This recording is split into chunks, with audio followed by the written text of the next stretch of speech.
My beloved child, I rejoice that you have not closed your heart to the echo from the heights of heaven.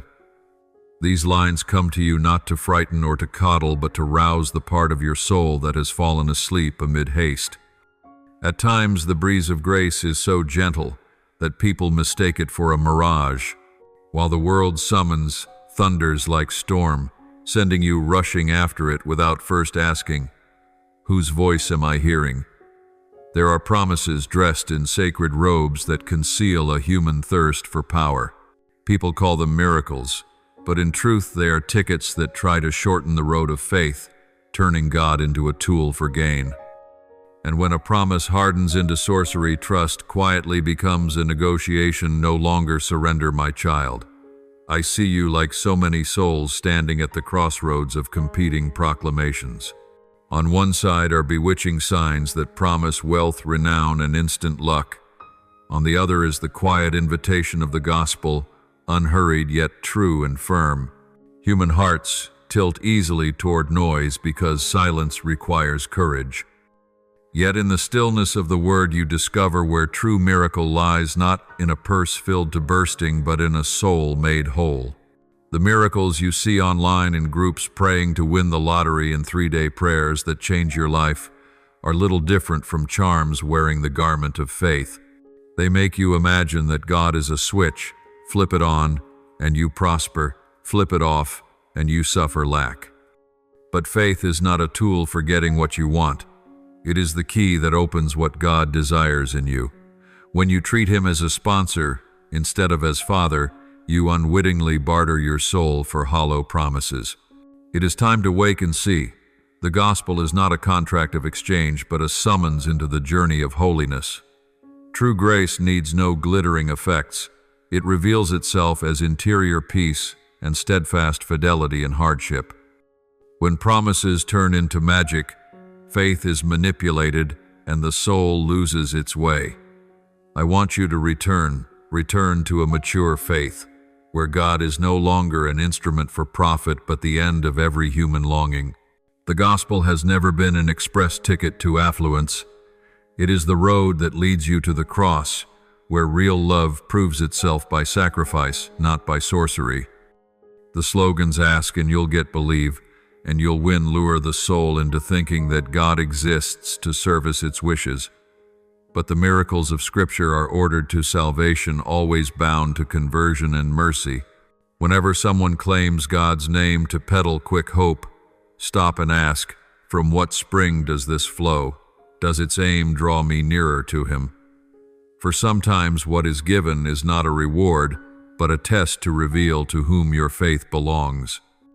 My child, I know in the sleepless nights your heart longs for a marvel grand enough to change everything. You wish that one prayer would suffice, one rite would finish it, one sacred key could open the door of happiness before which you stand outside.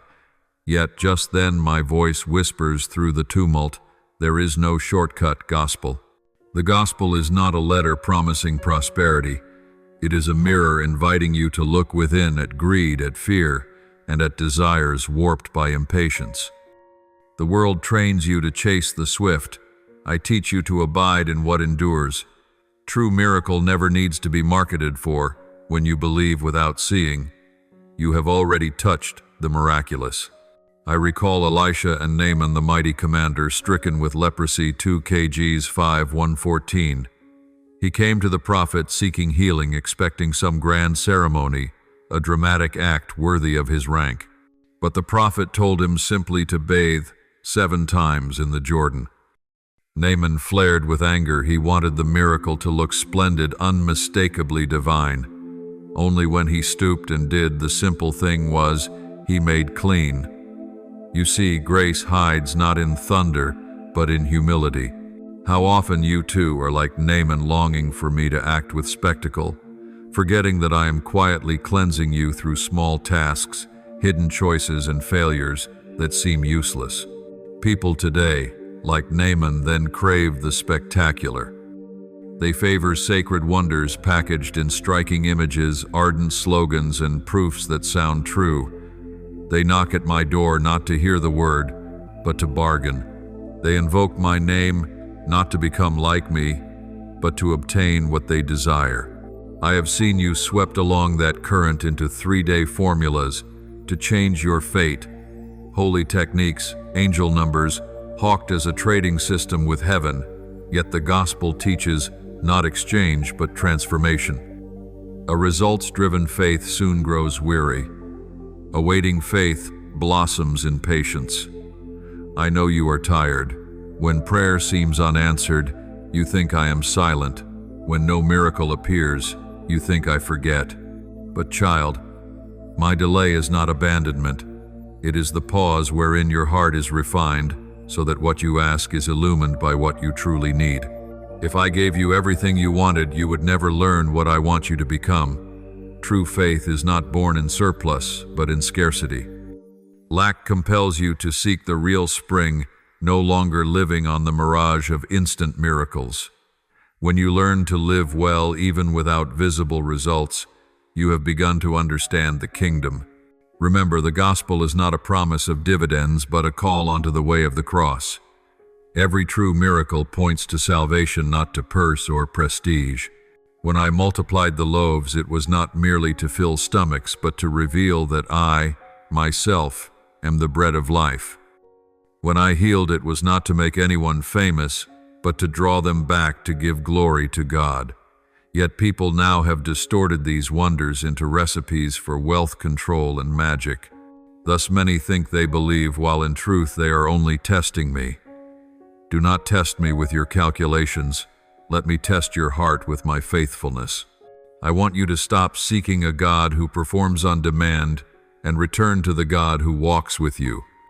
Faith is not measured by how often I grant what you ask, but by how often you still love me when I am silent. When you no longer need to prove you are blessed to know you are loved, when you no longer need miracles to keep believing, then you have grown. I do not reproach you for weakness, but I long to see you go further, from self-serving belief to self-giving love, and that my child is the greatest miracle when a soul stops demanding and begins to trust. A day will come when you realize that quick promises do not bring peace. They only addict you to the feeling of being favored. Then you will smile and see the gospel is never in a hurry. It moves like a seed in the soil, quiet, small, yet unstoppable in its blooming. Be patient, for grace is never late. It arrives precisely when your heart is still enough to receive. And then you will find that miracle is no longer something you await outside, but a strength rising from within, where your heart has ceased bargaining with God and begun to live as His child. Like a silent river pouring into the sea, genuine faith passes through valleys of waiting. Each time you are disappointed by an unanswered prayer, I am working within you, correcting your course, teaching perseverance, honing your heart to reflect my light. Therefore, do not fear when the miracle fails to match your wish. Fear instead when your heart loses the capacity to believe in silence. For in that very stillness I am writing the wonder not upon your hands but within your soul. And when you learn to walk without clutching, to love without bartering, you will hear my voice again, gentle, yet clearer than ever. Faith is not a shortcut but a deepening. As Naaman finally descended into the water to be healed, so you too must bow to be raised. Do not be afraid, for I am there in every small drop, in every letting go of the superficial, as you recover true life. And then you will understand the gospel does not promise speed, it promises depth. My child, I know your heart is most fragile in seasons of lack. When debts press in, when the future's door is dim, when your prayers seem to touch only emptiness, you are easily swayed by guaranteed proclamations. They tell you that if you only believe this way, this hour, these words, your life will change. And so you cling not because you love me, but because you fear losing everything. Yet faith conceived in fear can only beget illusion. I never asked you to chase marvels to prove your belief. I invited you to sit still in the storm and recognize what you lack is not a miracle but a faith not yet mature. The world is cunning, my child. It weaves sacred rites that blend a little scripture, a little spirituality, a little energy science to make your soul feel as though it stands beneath heaven's vault. They speak of angel numbers, of prayer chains that summon blessing, of secrets hidden in scripture that only they can decode.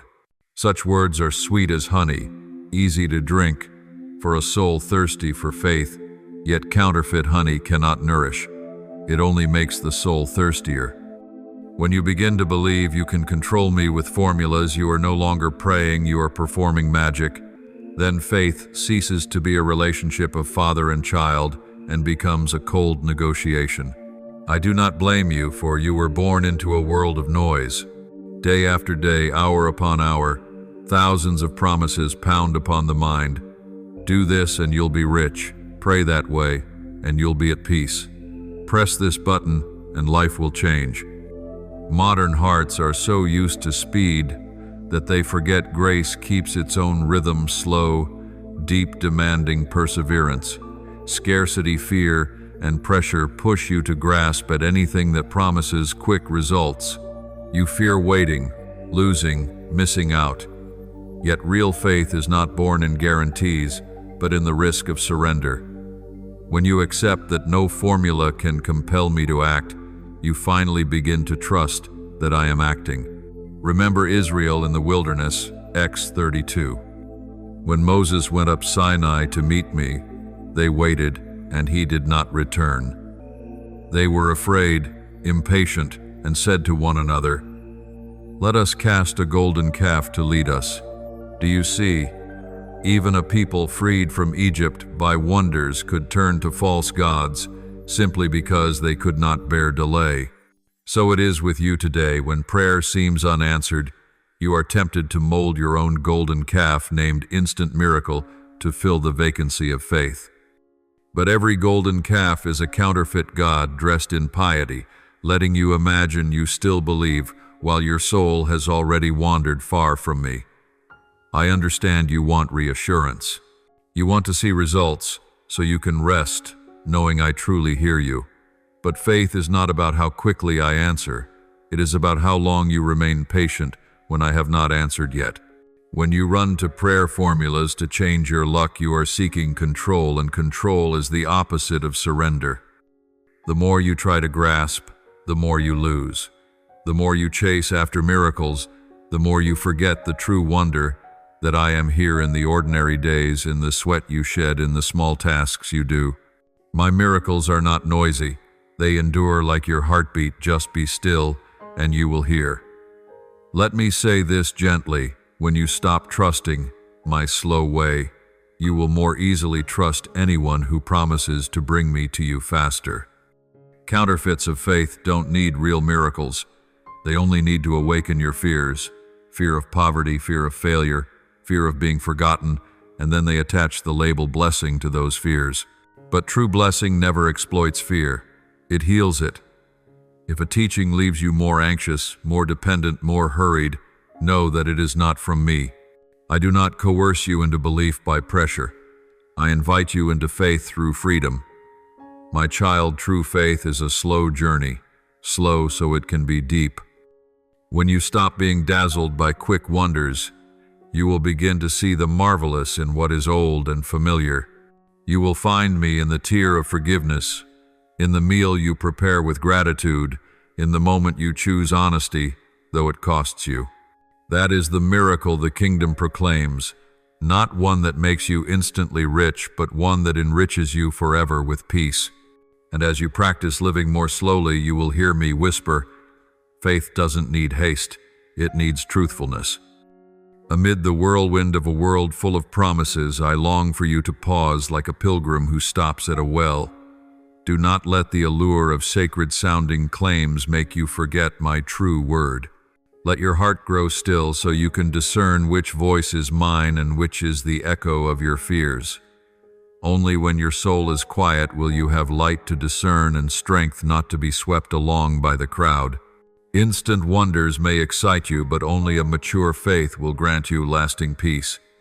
From that quiet place, you will realize that grace is not something you find by hurrying, but something you discover when you dare to go slowly, Dare to wait, dare to trust. And in the very moment you stop hunting for miracles outside, you will begin to notice the miracle within a heart made whole, a soul that knows how to pause, to be silent, to surrender. Beloved, there are days you are so weary you can barely believe. You look to heaven and ask me, "Why aren't you doing anything?" But my child, I am at work, just not in the way you expect. Grace is not magic that makes me do everything for you.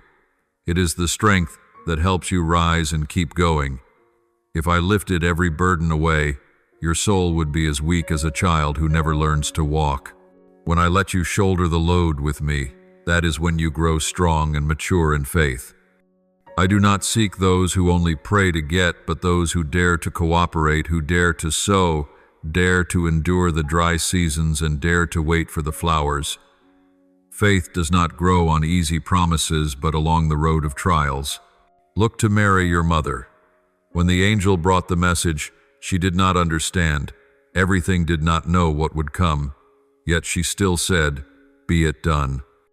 That yes was not weakness.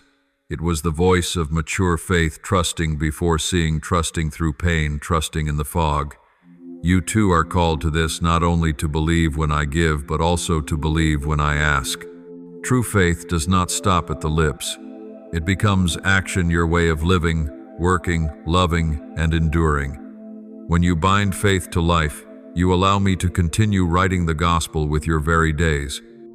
People often think strong faith is the kind that moves mountains, but in truth, strong faith is the kind that can stand still when storms rise. Patience is not passivity, it is endurance in peace. I do not need you to prove your faith by rushing or by impulsive emotion. I want you steadfast, even if others laugh, even if you see no results.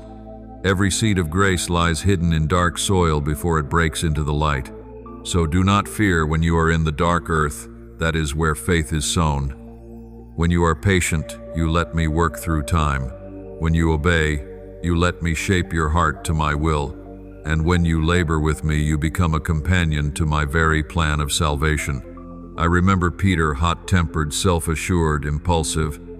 He believed I could fill the nets with fish, believed I could calm the sea. But when I was seized, he denied me 3 times. Do you see, immature faith is easily swept away by the winds of life. Yet I did not cast him off. I asked him one thing, "Do you love me?" And it was love, not spectacle, that brought Peter back and made him firmer than ever. So it is with you. Mature faith is not that you never fall, but that you always return, rise again, and keep walking with me. I want you to grasp this. My grace does not erase your humanity. It works with it. I give strength, but you must step. I open doors, but you must walk through them. I send opportunities, but you must dare to seize them with honest work, discipline, and responsibility. When you choose integrity, when you labor without deceit, when you accept loss without losing truthfulness, you are cooperating with my grace. This is how I turn your faith from theory into breath, from prayer into action. To claim you trust me, yet do nothing, is an illusion. But to work within my grace is to enter the true process of miracle, the miracle of transformation. I know there are times when faith feels like a burden, when living my word seems hard in a world full of schemes. But my child, that is the cross of a disciple, my promises have never been separate from the cross.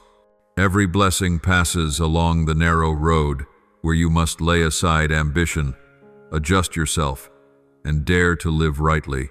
Do not fear the cross. It does not kill joy. It purifies it. The cross makes blessing durable, anchoring faith, not to shifting times, but to real life. When you brave hard days and keep a gentle heart, you are most like me. Obedience does not mean losing your freedom. On the contrary, it is the highest freedom when you cease resisting me and begin letting me lead. The world teaches you to control everything, but the gospel invites you to the art of letting go in trust. Obedience does not make you smaller, it makes you stronger. For when you walk in my will, you move with the current of grace. and when you cooperate with me, nothing is small. A kind act, a gentle word, fidelity in your work, each is a stone I use to build my kingdom. One day you will see mature faith is no longer a journey of demanding, but a journey of sufficiency. Then you will stop praying, "Give me what I want," and begin to say, "Give me to want what you give." That is when faith ceases to be a slogan and becomes your rhythm of life. You will see grace not as a flash of lightning, but as a soft light that clothes each day. You will no longer chase miracles because your very life, faithful, obedient, humble, has become a miracle. And then you will touch the deepest truth of the journey of faith. I do not want you merely to believe in me. I want you to live in me. Believe to know, obey to become one. Work with me to spread my light. This is the faith of the mature, no longer praying to change your circumstances, but praying for a changed heart, not seeking wonders out there, but letting the wonder be born within the simplicity of every day. My child, many ask me for favors, but few dare to let those favors transform them. They want miracles to prove their faith, not to grow in holiness. Some once healed boast God loves me, especially forgetting that grace never arrives for display. If a favor makes your heart proud that grace has been distorted, true grace does not make the soul louder. It makes the soul smaller, humble, grateful, and quietly different. I see so many hearts come to me rejoicing in blessings, then drift away when the wonders cease to repeat. They think I am present only in the shout of Alleluia, and forget I remain in the ordinary days at simple tables, in the smile of forgiveness, in the grateful gaze, even when nothing feels extraordinary. My child, true grace needs no stage. It comes as quietly as breath, yet when it touches you, your soul is healed at the root, not merely from illness of the body, but from the sickness of pride, comparison, and fear. Remember the story of the 10 lepers, Luke 1:7-1-19. All 10 were healed, but only one returned to give thanks. The 9 walked away healthy, yet their hearts remained unwell. The grateful one with a simple bow was healed in body and soul. Do you see? The true miracle is not merely being cured, but becoming grateful. Gratitude means the soul has changed from demanding to recognizing that everything is gift. I still long for you to learn this, so that when you receive, you will not ask, "What did God give me?" but "What is this grace trying to teach me?" The world loves noise-proof and what dazzles the eyes. People record videos and tell stories of how God made me promoted, lucky, famous. But my child, I do not need publicity. I want truly transformed souls, those who turn from harsh to gentle, from selfish to sharing, from anger to love. If you see a miracle that only stirs pride, showing off, or a sense of being the chosen, be on guard. That is not the light of the Spirit, but a flash of the flesh. The true sign of grace is peace, not the peace of having enough, but the peace of knowing enough. When you truly encounter me, you feel no need to prove anything. You cease comparing yourself to others, cease fearing abandonment, cease craving grand miracles, because your heart is at rest. That peace does not come from money or success, but from reconciliation between your soul and me. One who lives in true grace does not need to say, "I am blessed," because their eyes, their manner of living, their way of forgiving, these are testimony enough. Look back on your life, my child. If after receiving grace your heart remains unchanged, then that grace has only brushed your skin. If you use grace merely to prove yourself, you are using it to drift away from me. I do not give grace so you can be above others. I give grace so you can draw nearer to me. Whenever you are blessed, I wait for you to spend that blessing on building, on sharing, on loving. That is the sign of a soul that has understood true grace. But if you keep it only for yourself, that favor will dry up like a river blocked by a dam.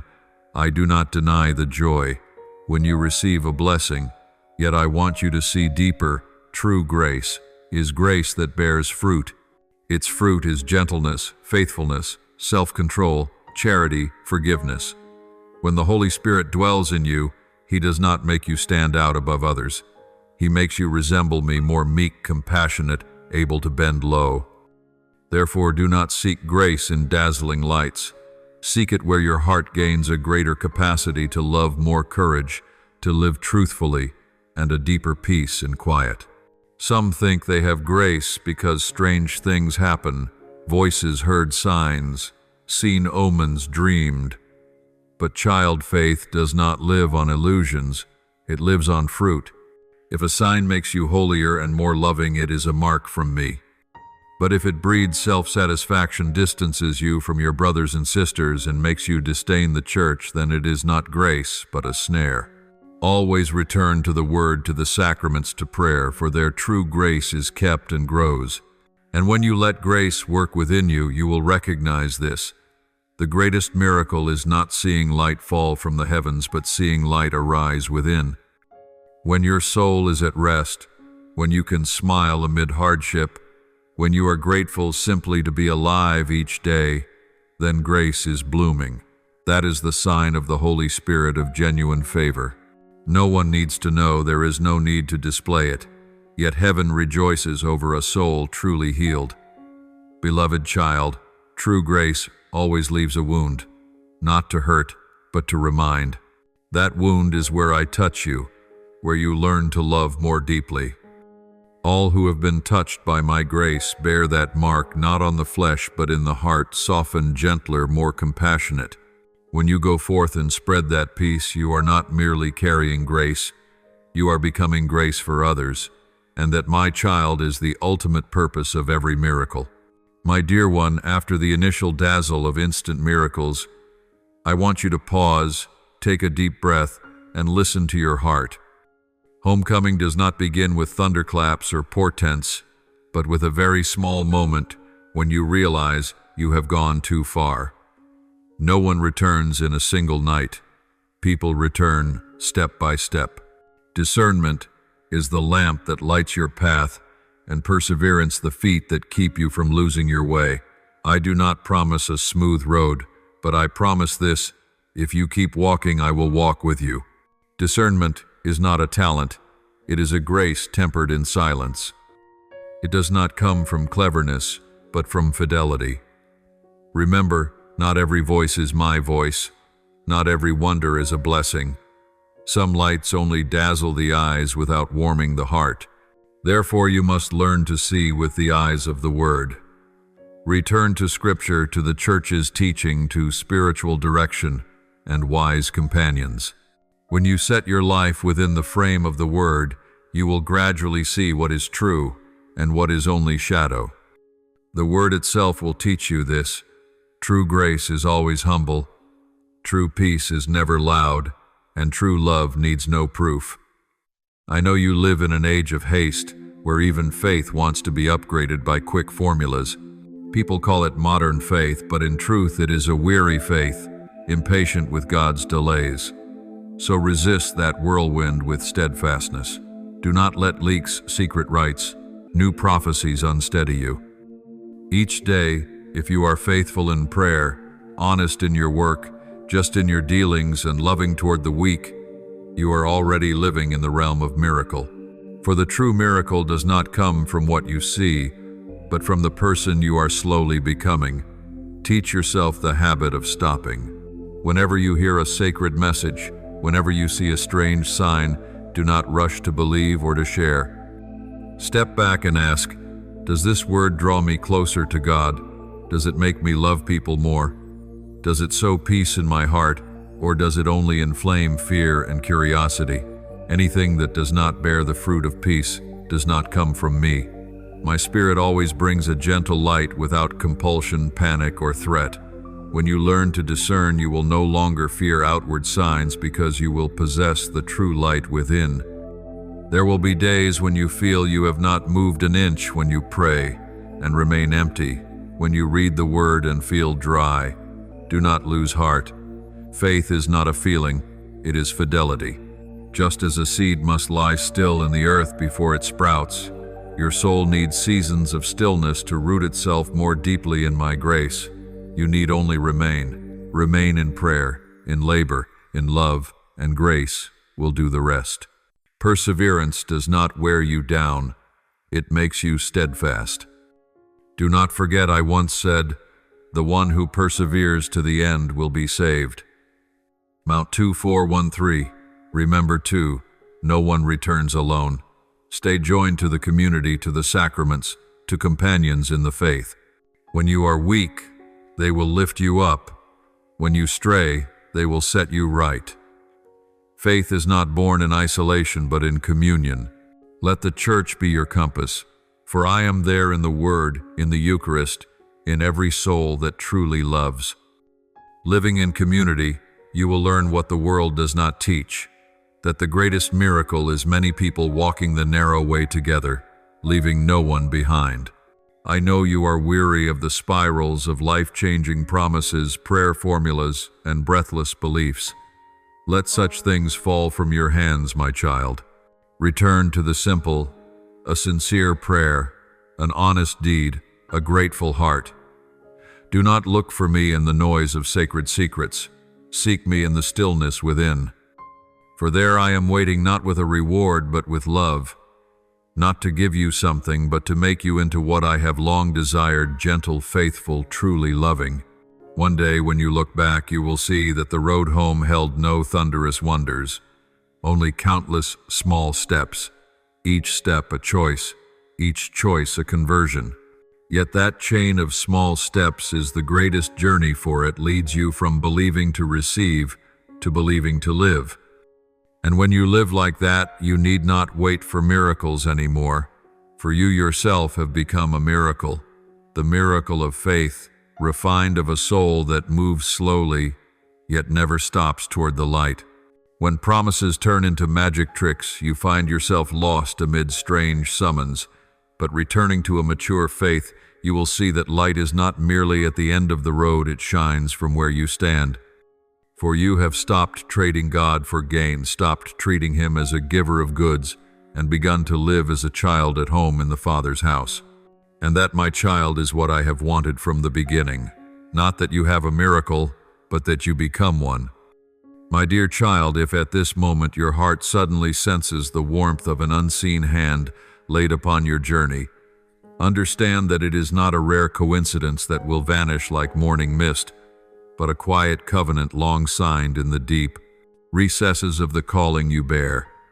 I chose you not that you might enjoy abundance for yourself alone, but that you might become a cool river watering the parched banks around you. I do not want you to store grace like a sealed treasure, but to become a bridge of transmission, a place where blessing passes through and multiplies. Thus the days ahead will open like an unexpected dawn, unexpected only to human eyes. For me, every piece has long been set in place. Those times you heard yesterday's doors close were not cruel refusals, but the touch of an all-knowing hand arranging the road so you would not wander into turns that dim the light within you. Every delay that once made you restless was in fact a soft roof shielding you from an untimely season. Every refusal that tasted bitter was a map pointing you out of narrow orbits toward a wide horizon. And now, as the pieces lock together, you will feel favor like a well-fitted garment drawing you into a quiet peace, gentle as the whisper you once heard in a dream, decisive as a period, ending the circles of futility. Regard 999 as a wake-up sign, a knock upon the inner door, reminding you to prepare to receive what is welling up, not by anxious planning, but by the stillness of one who already trusts. I have sown in you an instinct to share. That is why I now pour into you so the current will not run dry. Do not fear the width of the river. Your mission is not to dam it up, but to clear its course. Everything will unfold with such simplicity that it may surprise you, a hand extended at the right moment, a chance that seems small, opening a long corridor, a casual meeting, becoming the hinge that joins the picture you have long cradled in, your heart. Do not rush to label financial miracle as some rare marvel. It is simply the visible form of a principle I taught you from the start. When you become a channel, the source does not clog. You will know this is true when your inner peace suddenly deepens by a layer, when fear no longer chokes your decisions, when you dare to speak, to step out to give without weighing loss, and gain like a bargainer. In that very moment, you touch the key that opens a storehouse, seemingly locked for ages. And when you take that key, remember that what I long to give is not only a number on a balance or career, doors flung open, but above all a heart formed in the art of receiving. In order to give, of holding, in order to hand on, of smiling in. Hardship, because it has glimpsed the meaning of tomorrow. You will learn to say yes without hesitation, for every no in the past was but a rung for today's yes to stand firm. You will understand why you had to pass through months of silence, for without stillness, you could not have heard the gentle invitation hidden behind the storm. You will also see that not a single tear was wasted. Each drop watered the soil of courage within you, so that now the field is ready to blossom in season. Look at yourself. You are no longer the one who lacks counting the crumbs on life's table.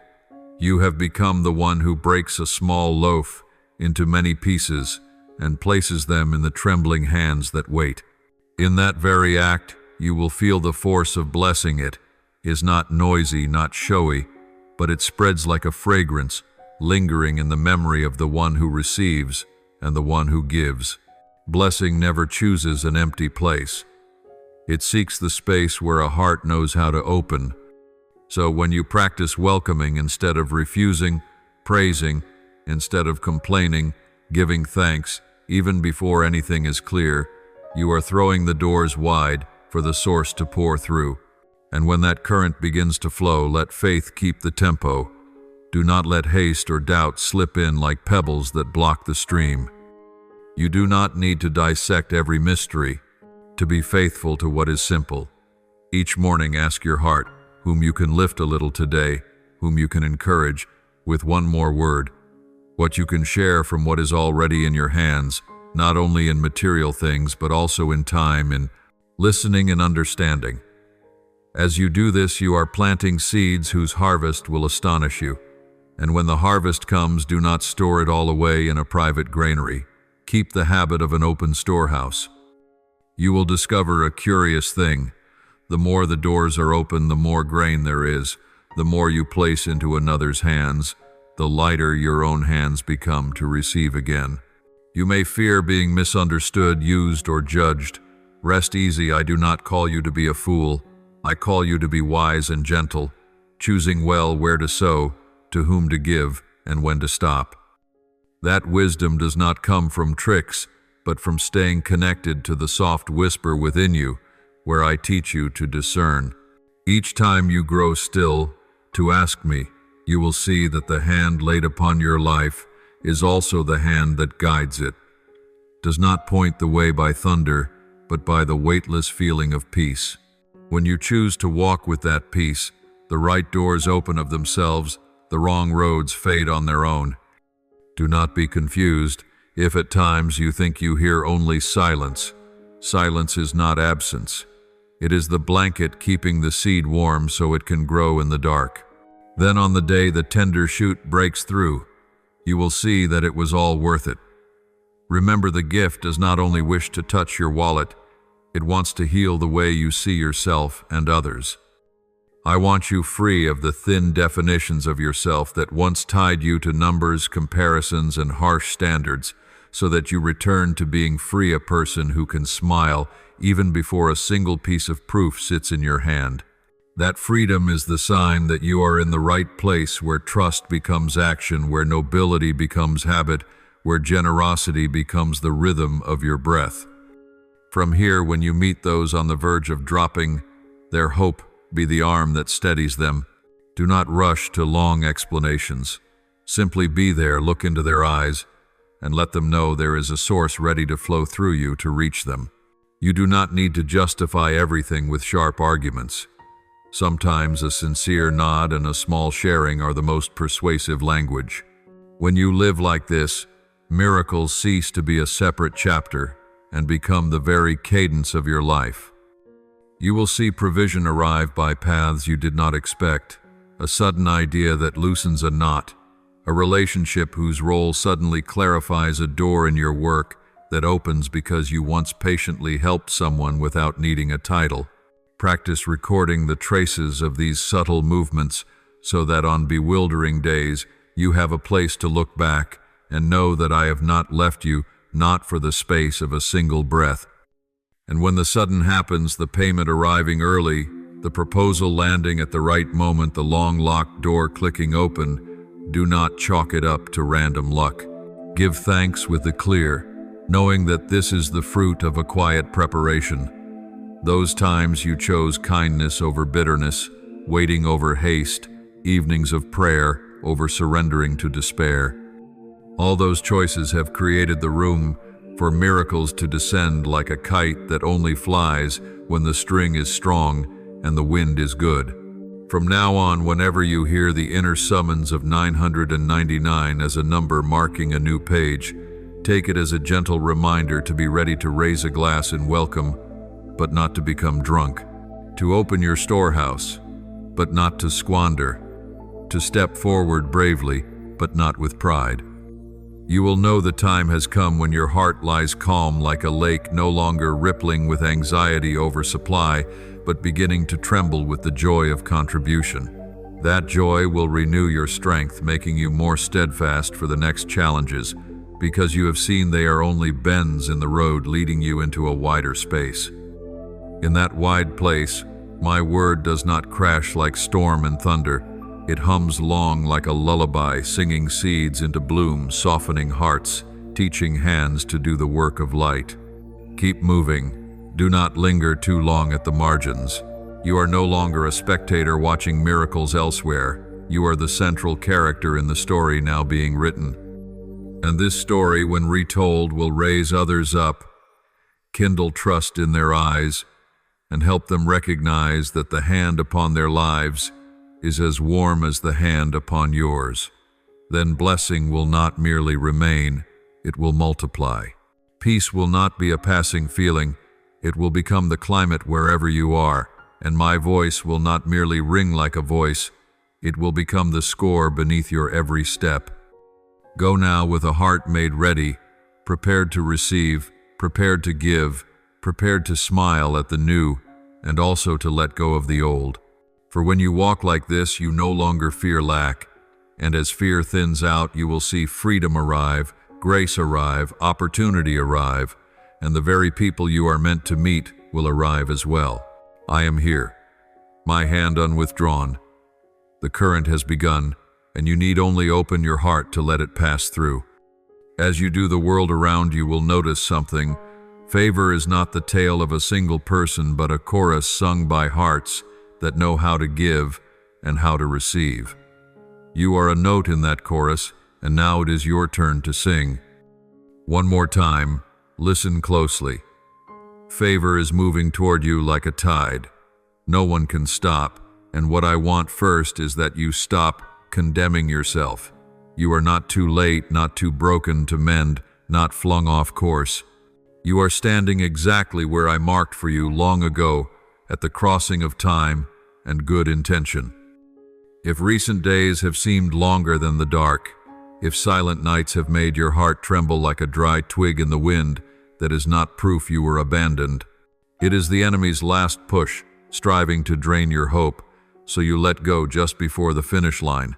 But you chose to hold fast, knuckles white, still clinging, still calling my name, still placing your feet one by one, though the road lay fogged, and it is that choice that now opens the treasure I kept for you.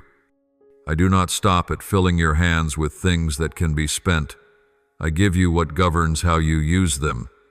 Keen understanding, eyes that see beneath the husk, a heart that discerns what to keep and what to lay down.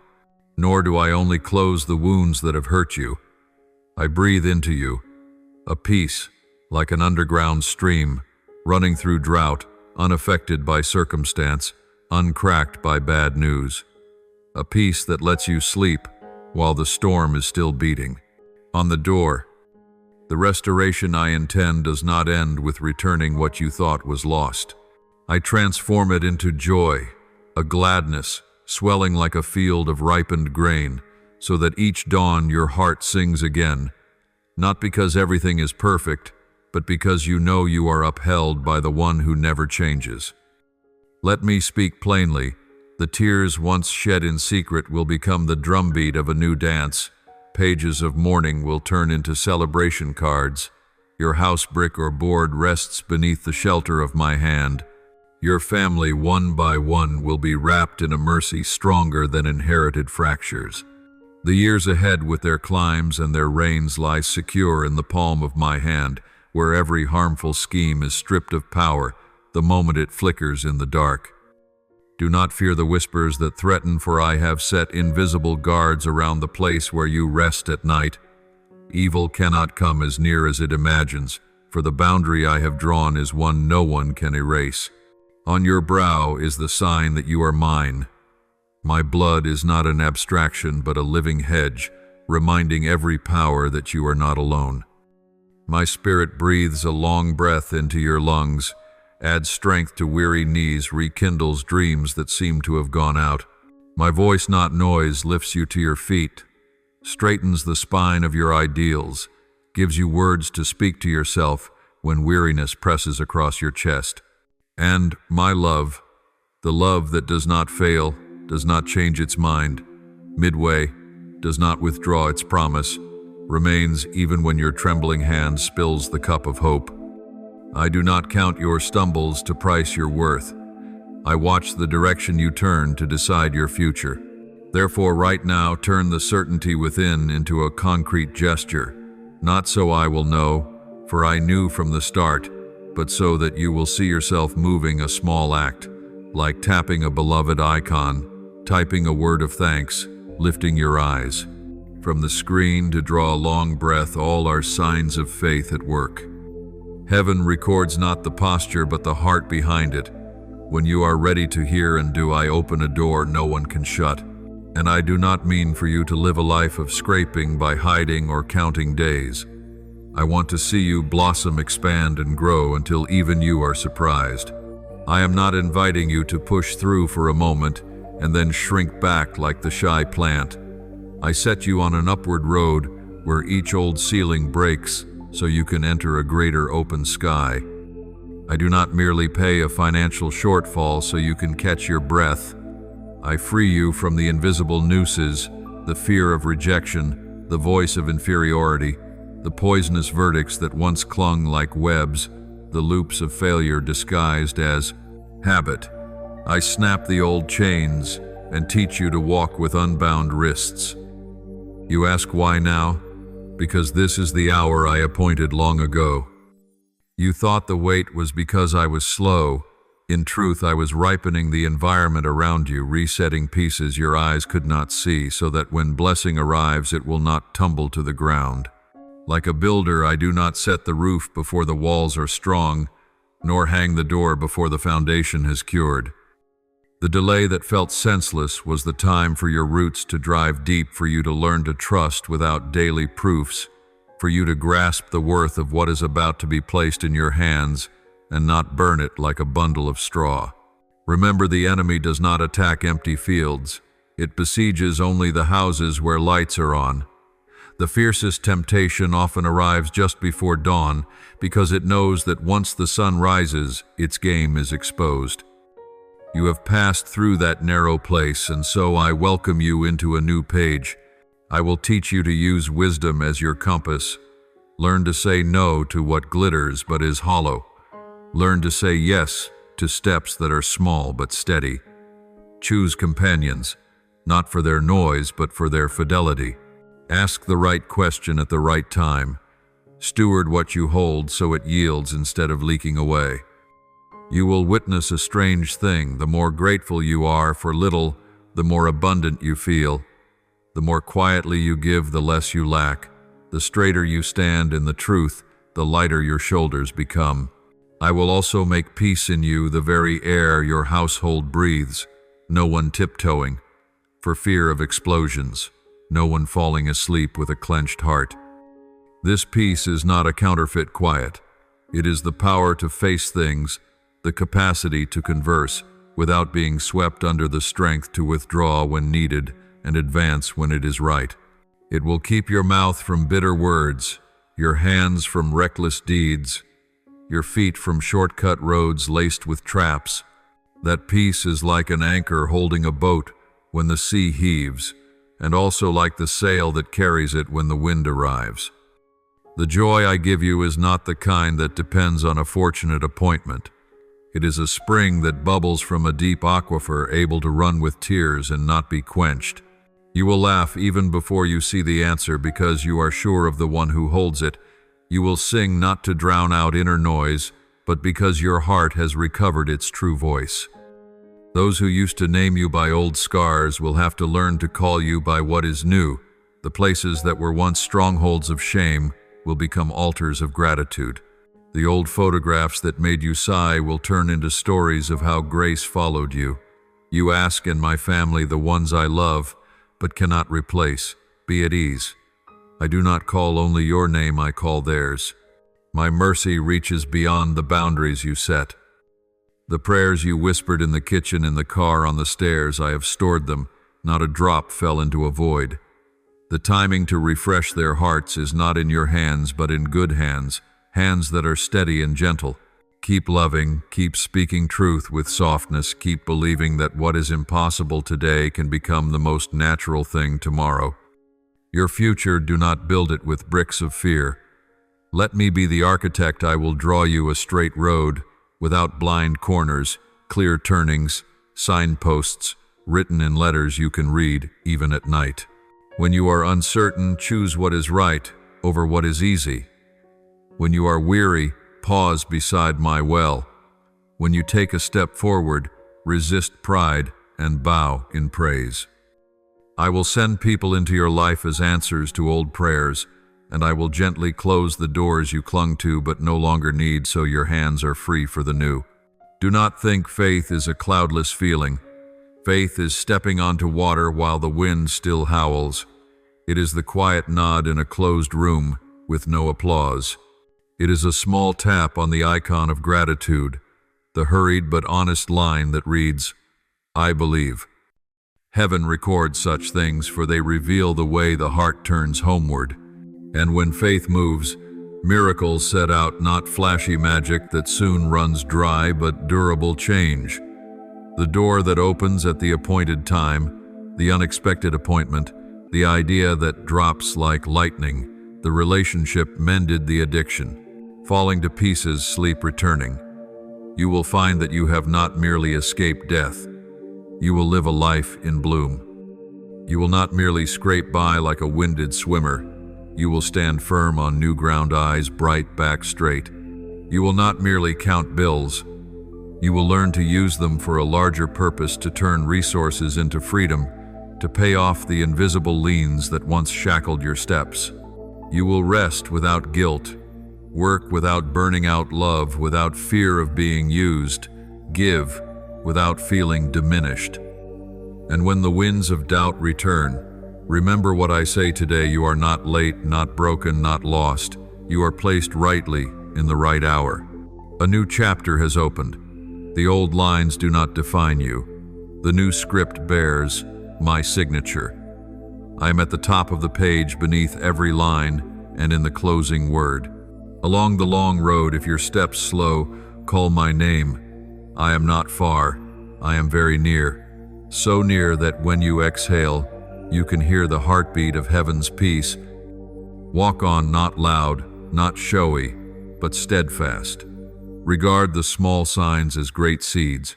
Treasure ordinary mornings as frames ready for wonder.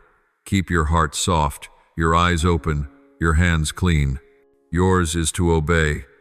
Mine is to accomplish the impossible. And I, the one who promised, never break my word. My child, when my hand closes the old seasons and flings wide another horizon, what I want you to see is not only the broad road ahead, but also the gentle, steady core that is growing within you. Every crease of memory once sore, every scar from days that felt like surrender, is becoming a secret script by which you read how I have led you. Place your hand upon your chest and feel a beat that is not alone. There is the rhythm of the patience I send, the resonance of the courage. I pour the warmth of the kindness I am laying over your fatigue. Do not think you have come this far by chance. A quiet naming has followed you from early dawn to late night, from the moments you bowed under hardship to the sudden smiles at a small strand of hope. What you call a miracle is not always thunder splitting the sky. Sometimes it is the last leaf clinging in monsoon winds, the gaze that does not abandon the wordless embrace that still carries the storm. So do not be burdened by the poisonous whispers of doubt. They are only shadows cast large upon a wall, while truth stands far more solid. In every step you take, there are my footprints beside yours. In each choice that seems so small, there is a thread of light I have tucked in for you to follow out of the snare. Even when you think you are moving backward, I am arranging a delicate detour to spare you the pit ahead. Even when you feel offbeat, I keep the underlying music of my tenderness unchanged, so that if you only listen, you will recover the familiar melody of your own soul. Do not fear losing your portion, for no one can steal what is yours. Do not fear missing the train, for the one meant for you has not left the station. Do not fear being alone, for at your left shoulder is my breath, and at your right is the gentle reminder that you do not have to perform for the world, only to live truthfully in the light you have been given. From now on, instead of bracing yourself against bleak scenes woven by imagination, learn the art of opening the door to what is good. Open your eyes to see that favor is often quiet. It knocks with a morning bird's song, with the scent of fresh bread, with a ray of sunlight laid softly on your shoulder until you feel suddenly light.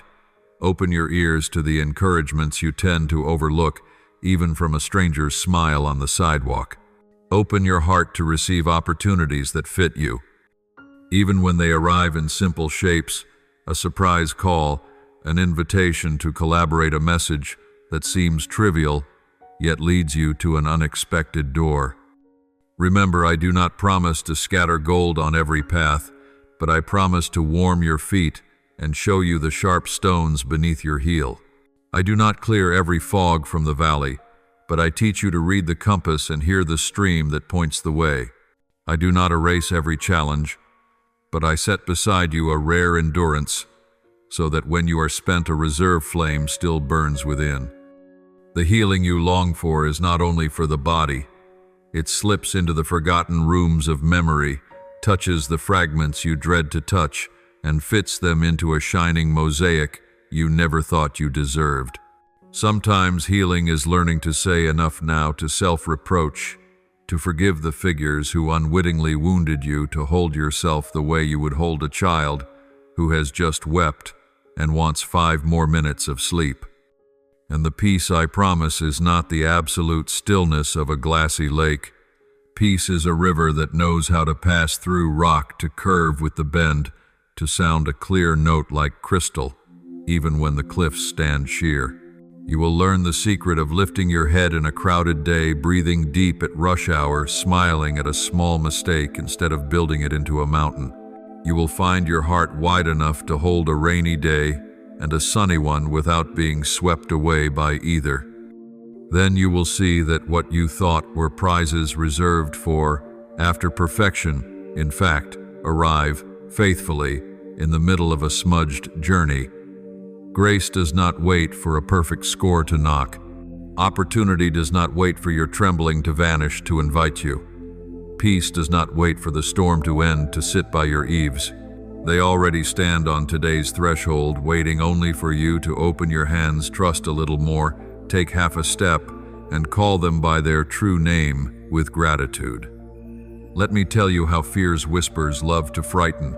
In fine attire, they wear the coat of caution to keep you in the safe zone too long, the coat of perfection to make you delay without end, the coat of objectivity to sow suspicion against your own good intuition. But child, not every caution is good, not every perfection Your friend, and not everything that calls itself objective stands on the side of life.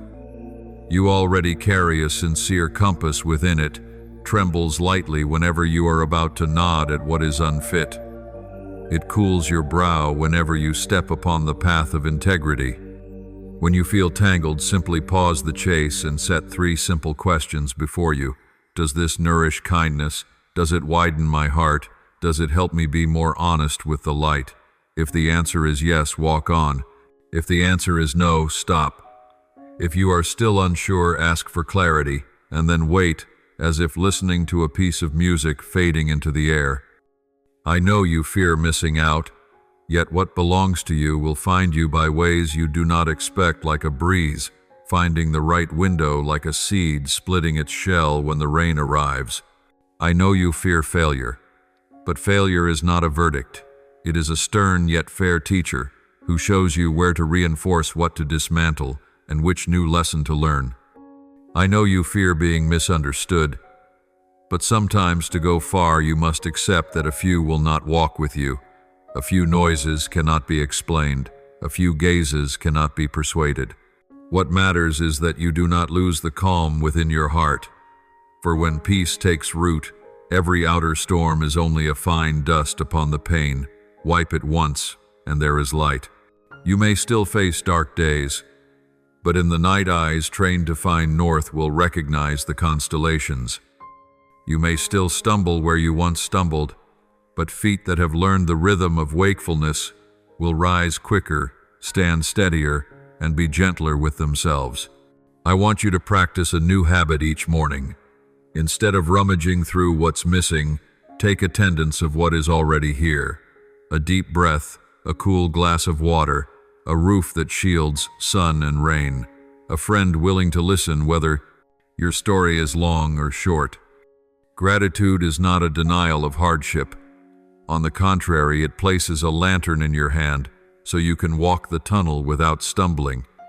In gratitude, you grow gentle enough not to snap over a small delay, spacious enough to give way, quiet enough to listen when someone speaks of their burdens, and strangely, it is in that very moment that opportunity appears. A career door opens. Through a truthful conversation, a bright turn reveals itself. As you help another up the hill, a good bond takes root from the smile you offer today. Learn also to speak kindly to yourself. I have tried. I am worthy of care. I can grow better without harshness. I am allowed to rest. People reap where they sow. If you sow bitterness into yourself, generosity toward life will be hard. If you sow patience with yourself, you will know how to persevere with others. From here, start speaking to the future in a confident voice. I am ready to receive. I am flexible enough to learn. I am strong enough to carry responsibility. I am humble enough to ask. And remember that grace does not always wear festival clothes. Sometimes it sits on a park bench in a rainy afternoon. Sometimes it walks in plastic sandals down a narrow lane. Sometimes it arrives with the familiar call of a street vendor. When you dare to believe, your eyes will recognize the signs. When you are willing to open, your hands will touch what has long been waiting. Yesterday has closed, but it hasn't left empty-handed. It leaves you a chest full of lessons that faithfulness outlasts lean seasons, that truth, though slow, still makes it to the finish, that love once given with a clean intention is not lost. It merely changes form and returns as support. Today, as you step into a season of fruition, understand that fruition is not the end of the story. It is a rest beat where you see the seedlings turn green and then prepare for another round of harvest. You no longer have to live like someone chased by demands. You can move at ease like one sure of their direction. You no longer have to prove you are worthy. You need only be honest with your particular calling.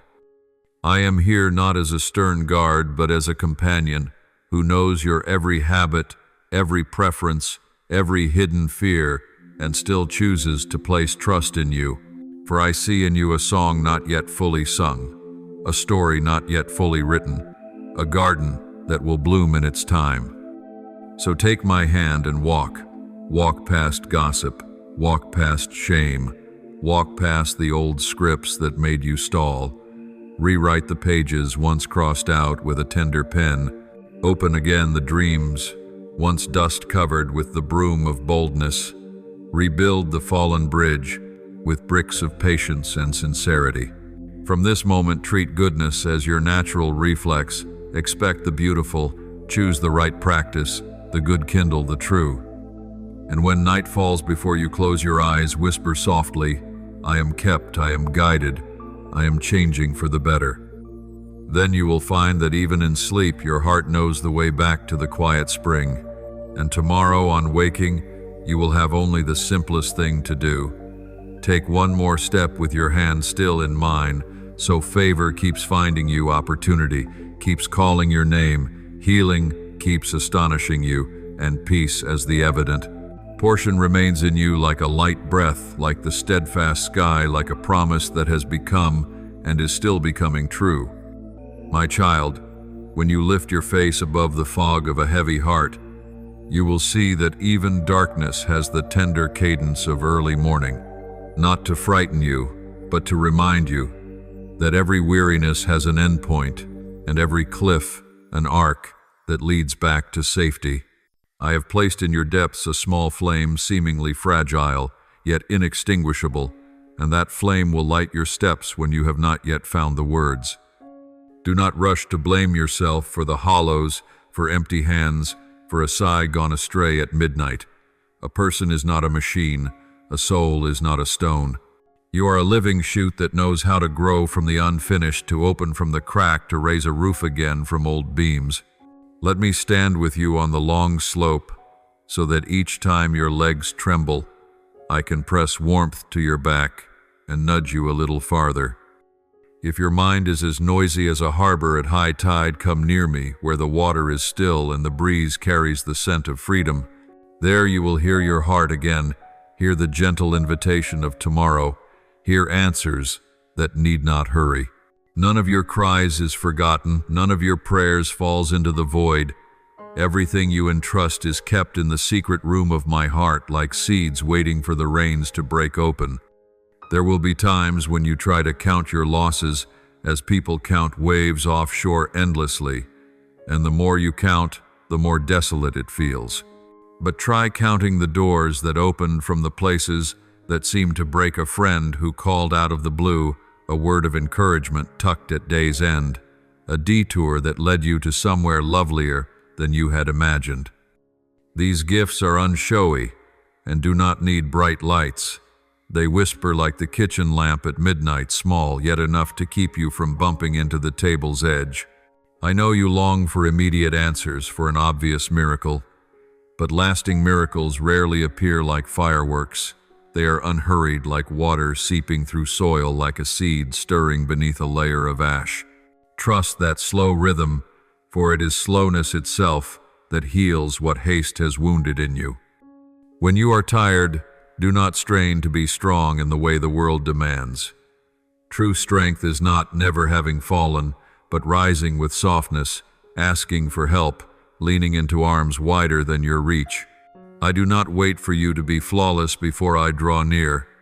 I come right into your muddle to prove that real love does not avoid the dust of the road. Hand me your clutter, and I will hand you the surprise of calm, a smile from an unfailing source, endurance from an unseen place, courage from the call of purpose. There are memories you wish to seal forever because they are like thorns beneath a hurried stitch. Yet when you allow me to touch them, pain is given the chance to become a scar that tells a story. A scar is not ugly. It is the language of a survivor, the proof that you walked through fire and did not lose your heart. Do not be ashamed of your mistakes. They do not define you. They are merely a turn already taken while you are the one steering forward. Let forgiveness flood you like a rising tide, washing away the grit of self-reproach and giving you level sand on which to set a quiet hut. I, the one who has held your hand from the first day, do not keep a ledger of faults to await punishment. I remember so as to heal, to transform, to turn weakness into a bridge that connects you with others who are thirsting for hope. When you dare to open your heart about the scrapes, you will see many other souls waiting to hear one line, "I have been where you are and I am still here." Then your story is no longer only a burden. It becomes a lamp hung high, steadying those who travel by night. Do not fear silent days, afternoons with no messages, mornings with empty hands. Silence is the resting soil, the winter for the roots. In the hush I speak with you through the pulse in your chest and the warmth in the air. Simply lower your shoulders, loosen each knuckle, carve a little space between crowded thoughts, and you will sense a gentle current passing through. Do not think you must understand everything to be at peace. Often peace arrives first, and understanding follows like a shadow. Take one step as if the path were open, and the path will open another step as if you had just set your foot down. I never promised you a journey without storm, but I pledged to be in your boat when the waves rise. I do not stand on shore pointing. I am in the boat grip on the oar eyes, calm as I tell the wind not to rage.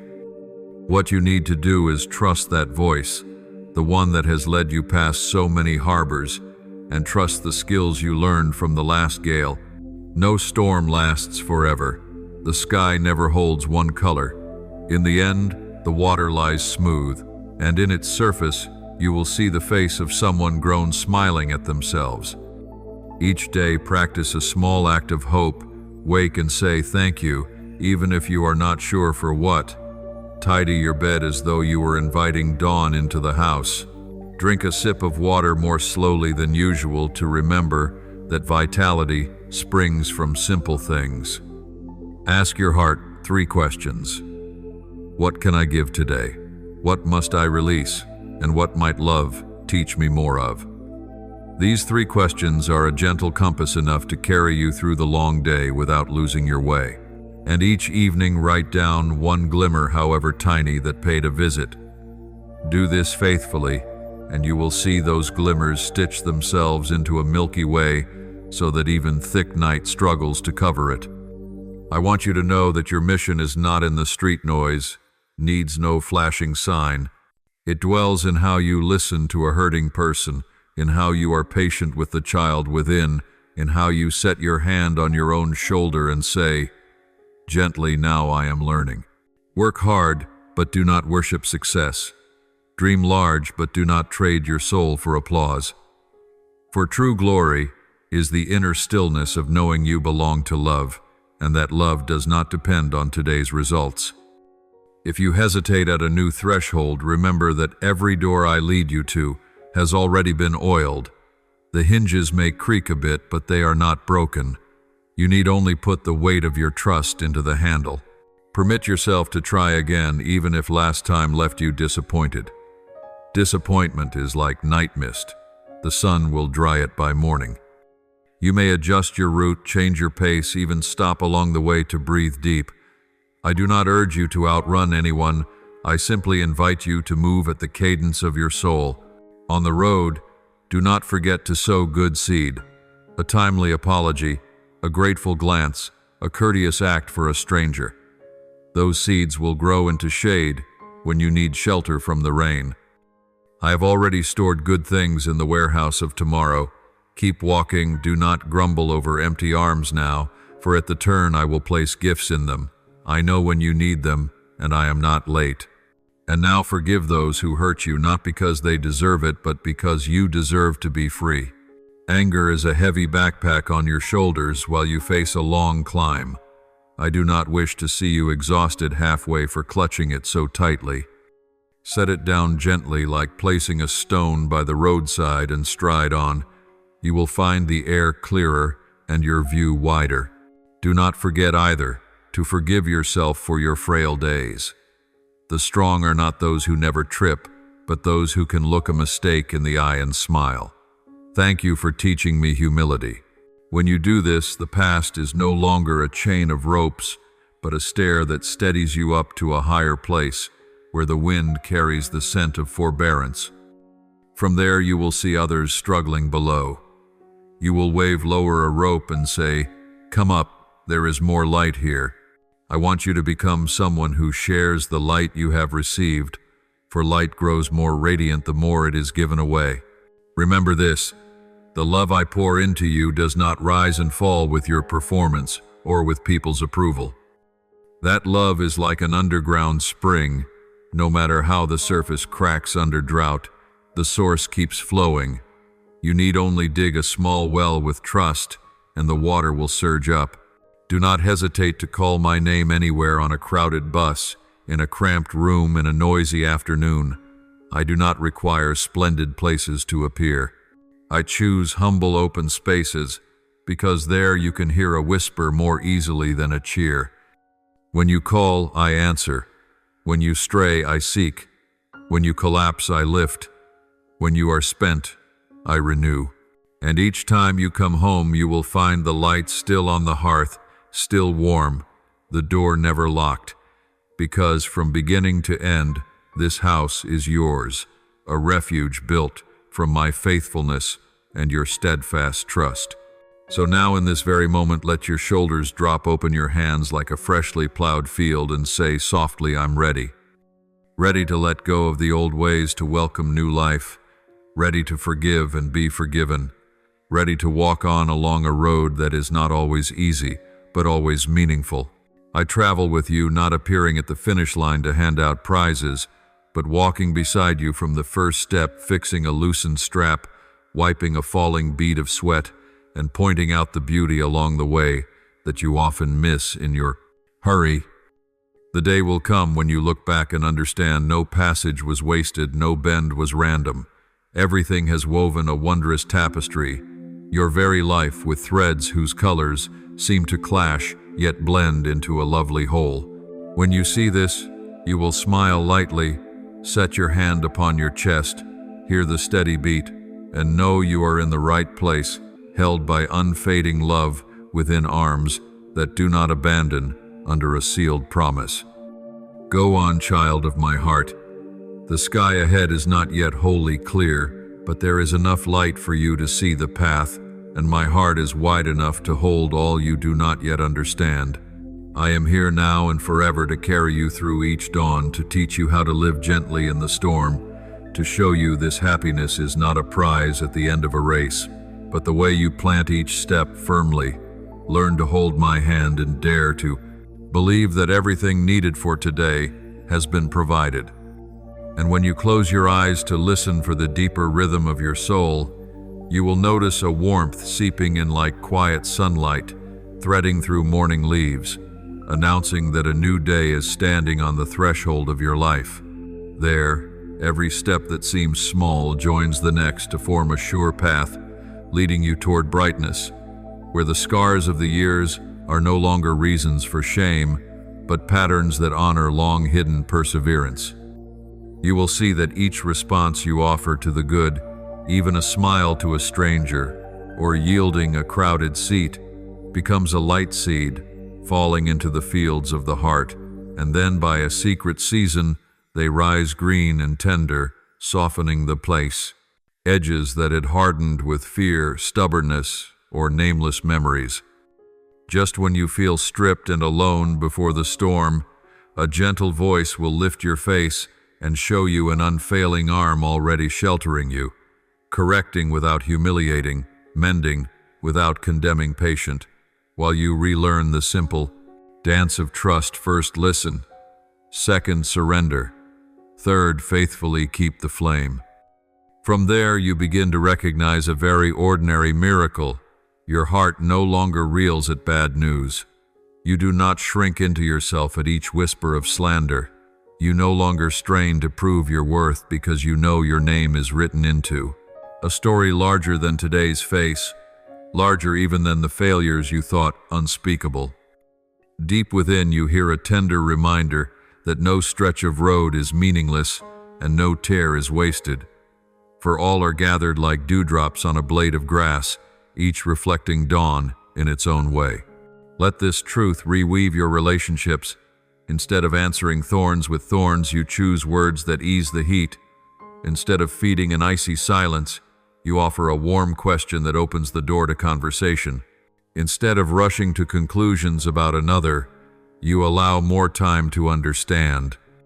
You will witness a marvel as resentment melts like morning mist before the sun, leaving room for kindness to touch habits long closed in.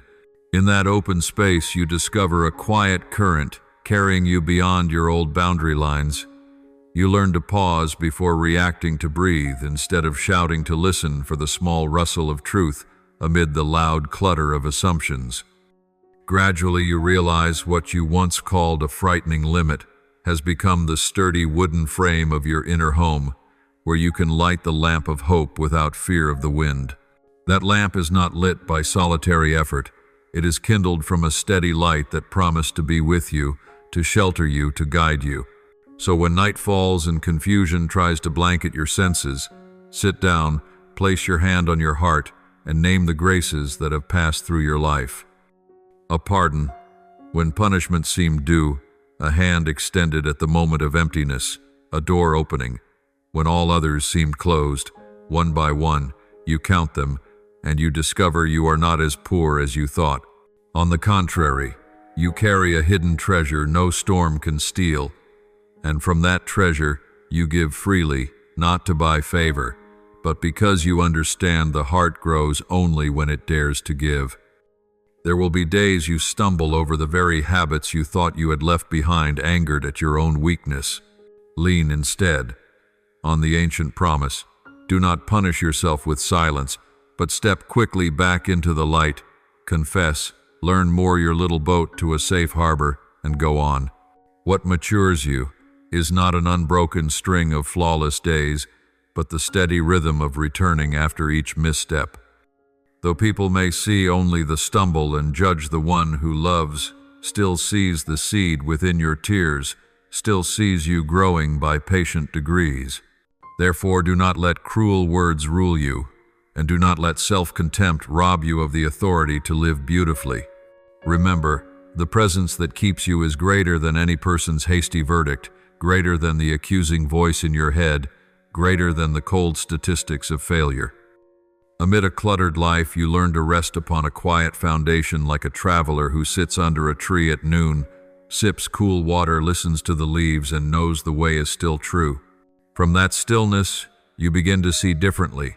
Work grows lighter because you no longer have to prove yourself. Choices untangle because an inner compass points toward what is honest, and relationships lose their poison because you no longer fall into the trap of comparison. You find that happiness does not lie in a blinding destination, but shows itself in each stage you receive with gratitude, in every simple meal you cherish, in each time you pause to lift someone up without needing anyone to take note. And so the first promise is no longer a theory hung high above you. It becomes the sap that seeps into every small root of your life, anchoring you deeper in the soil of trust, so that when winds rise, the trunk bends without breaking, and when drought comes, the leaves keep their green. You will notice in meetings that seemed accidental, a careful hand arranging lessons for you to be humbler in success, more resolute amid uncertainty, gentler in speech. You will also see that the things which once frightened you, rejection, silence, a closed door, now become wise teachers, helping you realize you need not cling to what is not meant for you, and that every door that shuts often prepares the right one to open at the right time. What matters is that you keep a tender heart, keep eyes that can find light, even as a small spark in the night. Keep hands ready to lift, even when your shoulders have known weariness. For when you let yourself be led along the narrow edge, the way of truth and kindness, you will learn to place your steps softly, yet surely, to speak little, yet aptly, to love deeply without binding. Then joy will be quiet yet durable, peace unshowy yet rooted, patience unboastful yet solid as bedrock beneath a stream. These are the signs that the inexhaustible source is running through you, reviving dry places, coaxing neglected gardens into bloom again. And one day when you turn and look back, you will be amazed at the road you have traveled, pages once smudged now written over with the firm strokes of maturity. You will understand that the wondrous is not always as bright as fireworks. Often it looks like a warm supper, a forgiving embrace, a good thought caught in time before acting on anger. Even when the sky is still clouded, you will know the sun has not vanished, only slipped behind the gloom.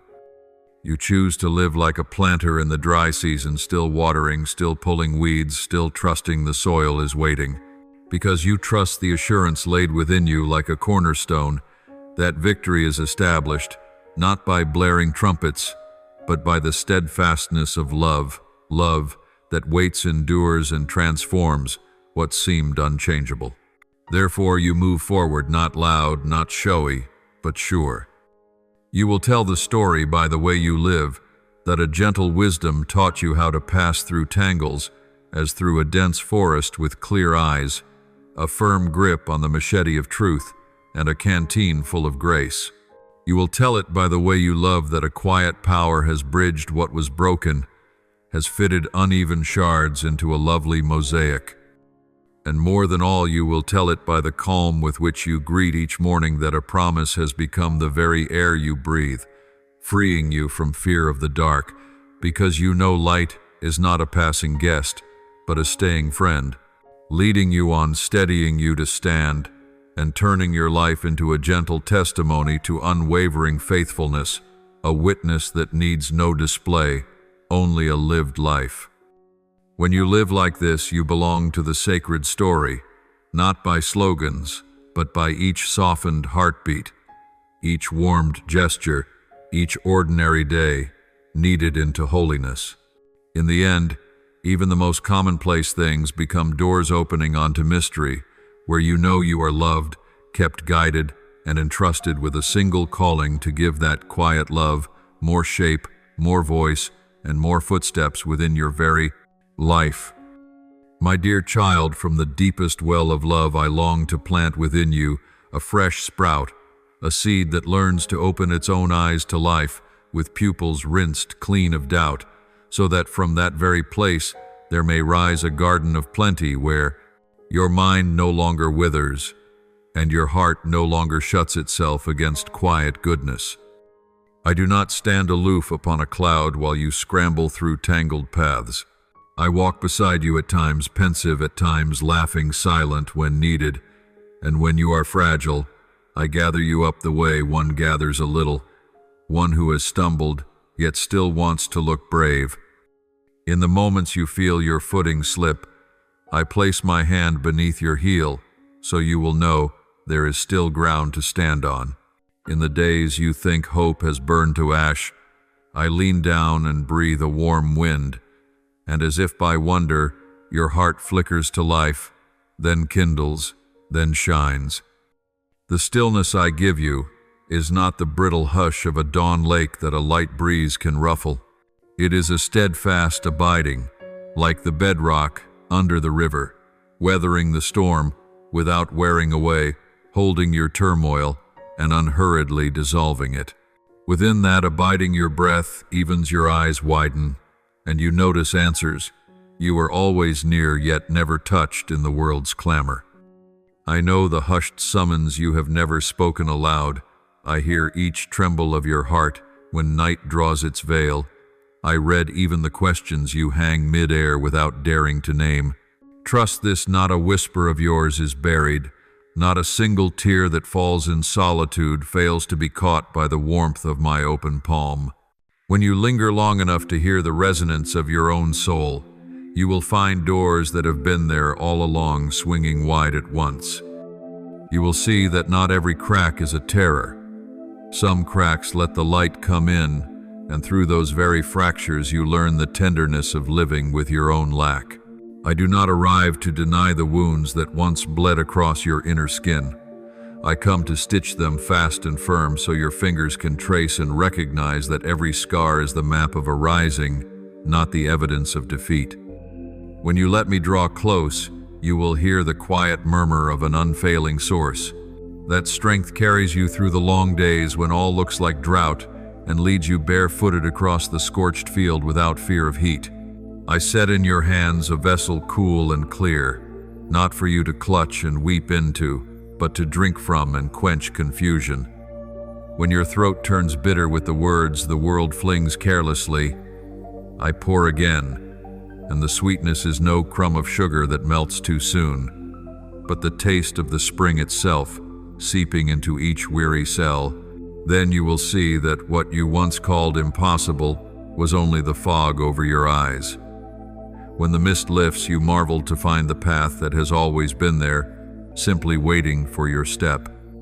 I steady your first strides, so that right after you learn to take your own hand, to turn the soil of the heart's field, to sow trust again, like seed cast on a rainy day. I do not hold you so tightly that you lose your freedom. I teach you how to stand on your own like a patient tailor passing on a craft. Then I step back to watch the apprentice at the needle recreate what is beautiful. You used to think peace would come only when everything around you fell into place, when work ran smooth, when your beloved understood, when fate stopped playing tricks. Yet the peace I give begins within at the moment you agree to set your burden down and allow your heart a chance to sit on the front step, to attend to the birdsong on the roof, to count the sun slivers falling through the leaves. When your inner life learns the art of taking a seat, the world stops disturbing you, for the world always mirrors how you treat yourself. You may stand in the market's noise and still hear the leaf fall, because inside you is a room set in order. All clamor halts at the threshold, no longer able to muddy the spring. Know this: no storm lasts forever, no winter is without end. Rainy days are but a brief chapter, and I have already drafted the next one. The sky rinsed of dust, the light pouring down like honey, the grass gleaming the color of hope. You have often asked why the secret prayer took so long to be answered. Beloved, I am not slow. I am sharpening the blade, so that when I cut the cords that bind you, the cut is clean and does not wound you more. I have not forgotten. I am shaping the way for the gift to arrive exact and on time, that you may receive it without fear of losing it. You will look back and understand some things. Had they come sooner, you had not yet the hands to hold, the heart to keep, or the wisdom to give thanks. I guard you from your own haste, as a gardener refuses to tug a sapling taller. I leave the rain, the sun, and time to do their work, and one morning you will see the green bud break open. Do not be afraid if one day you collapse with weariness on the road back, aching eyes, stinging the words inside, scattered like ash. Call to me. You need not frame perfect sentences or polish your phrases. Call with your breath, with an unseen squeeze of the hand, with the tangled thrum behind your ribs. I will answer in the way you can recognize most easily, through a person who arrives at the right moment to ask after you, through a doorway where a wall once seemed sealed, through a stray message settling on your sill like a dove, through a nameless warmth by which you suddenly know you are no longer alone. Sometimes I whisper through a page you open by chance. Sometimes I open your heart with a piece of music you thought you played, to pass the gloom only to find your tears turning both salt and light. These signals are not accidents. They are the dialect of love, a language that needs no grammar to be true. As you consent to believe and learn to recognize them, you will discover yourself held within a web of support, unseen by the eye, yet sure as the sky, quietly sheltering every step. And then from one who only knew how to clench, you will begin to open and to give. From one who only waited to be held, you will learn to hold. From one who only longed to be understood, you will become the rare listener in a crowd thick with judgment. That is when you will know I have kindled in you a gentle flame, not showy or blazing, but steady and warm enough to keep you for a long, long while. I see the stones you carry in the backpack of memory, old words like thorns lodged in your throat, failures inflated into sentences, passed down stubborn regrets that refuse to soften. Let me teach you the art of release. Letting go is not running away, not skipping the lesson. Letting go is admitting that what has passed is finished, so your hands are free to take what comes. Letting go is setting the rock down on the grass, studying its veins and smiling. I once hauled this a long way. Thank you for, because of you, my hands grew strong. My shoulders learned endurance, and my heart learned to slow down and hear my body's voice. Letting go is forgiving others, not because they deserve it, but because you deserve to be free. Forgiving yourself, not because you are blameless, but because no one can grow while chained to an indictment. I do not erase history. I transmute it into new energy. The day you think you must untie every knot before you can be loved is the day you stay heaviest. But when you realize I hold you even when you are tangled, you will suddenly feel light. In that lightness you see differently. The difficult person, less frightening criticism, less rattling failure, less crushing, and success, instead of a perilous throne, becomes a simple workbench from which you keep serving. You will learn to say thank you, even before you see results, because you know each day is already a gift complete. From there, you will let kindness become a habit, not calculating profit, not trumpeting credit, simply steadily doing the next right thing within reach.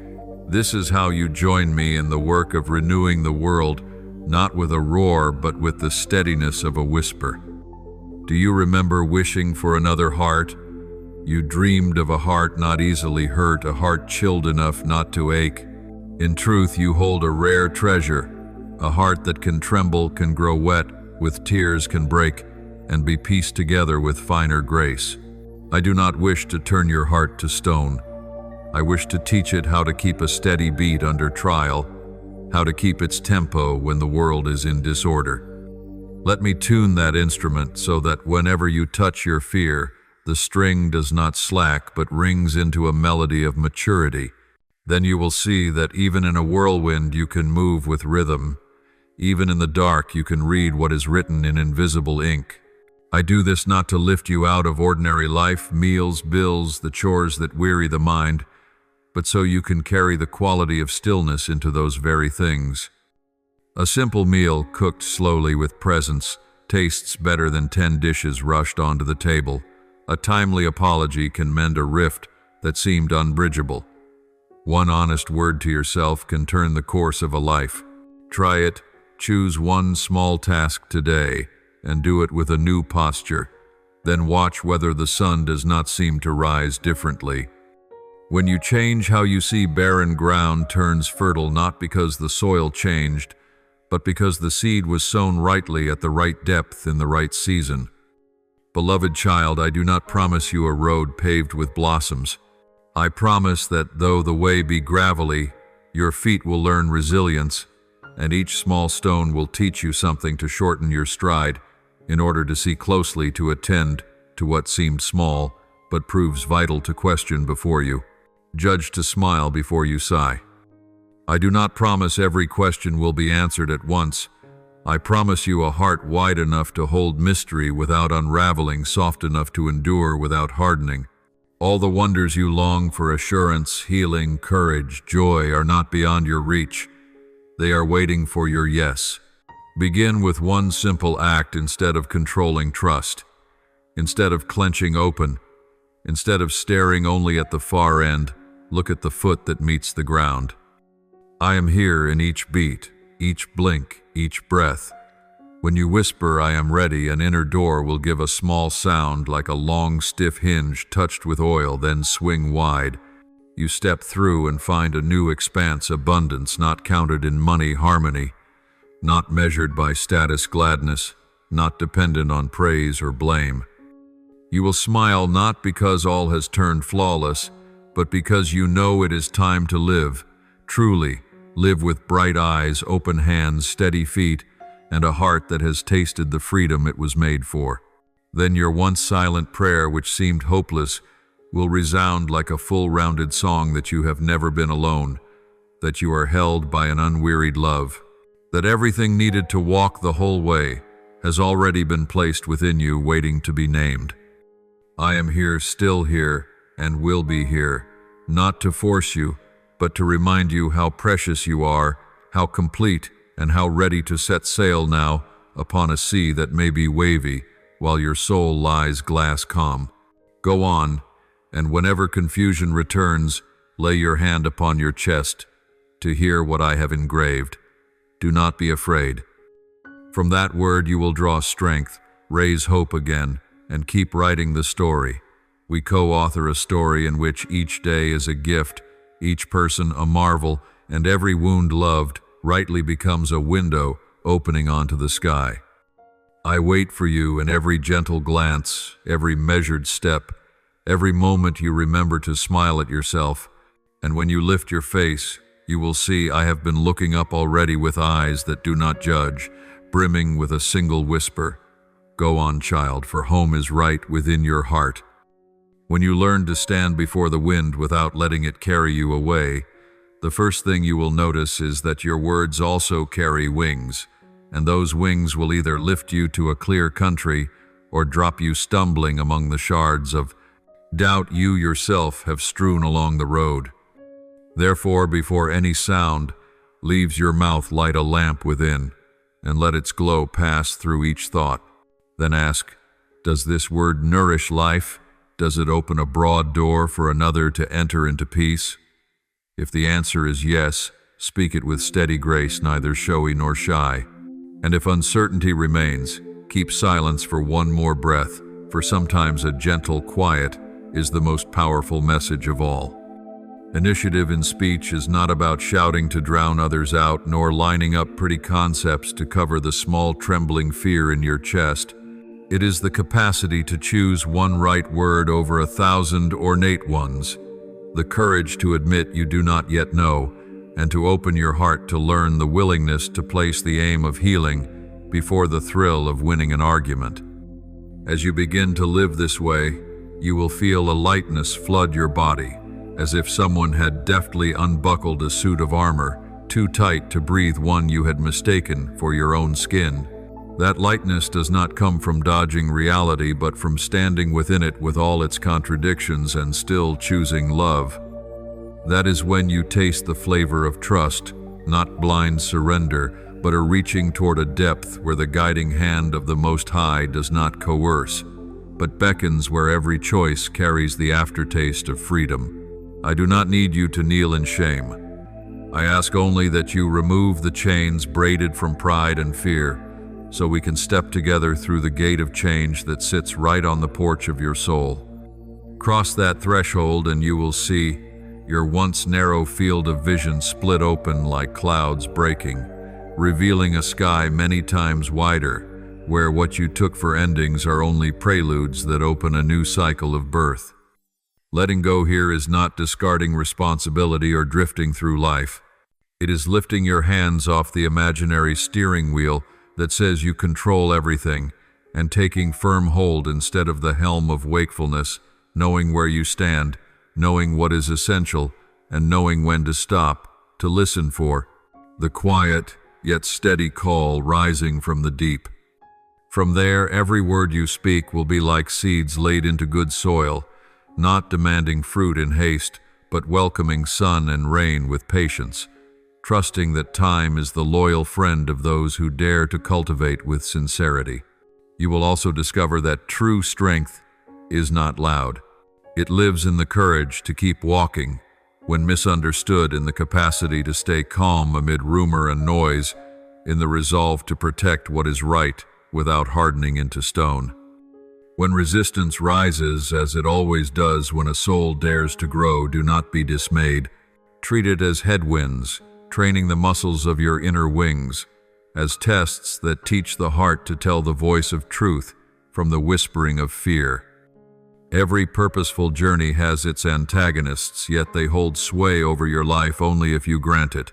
Stand upright in your dignity, set your feet in the track of meaning, and they will begin to tremble, for they know that one who lives for a larger, whom is no longer easy to manipulate. I want you to look each challenge in the eye and say to it, "Thank you for coming. I will use you as a step." Thus the challenge loses its power to threaten, and the road becomes an unending festival of learning. Then let your words be bridges, not walls.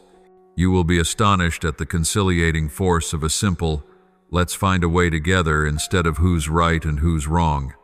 And you will watch tense spaces cool when you dare to ask an honest question instead of hurling a judgment. The art of dialogue begins when you willingly take one more step into another's world, slip into their shoes for a moment.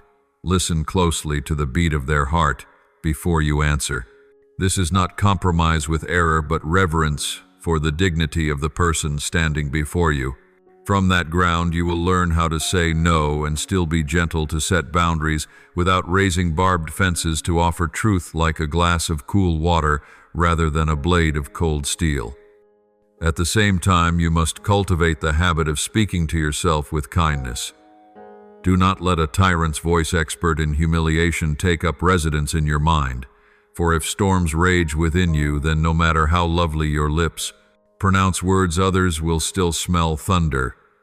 Train your inner voice to be encouraging and honest, encouraging, so your fire of longing does not go out, honest, so you do not flee from your own shadow.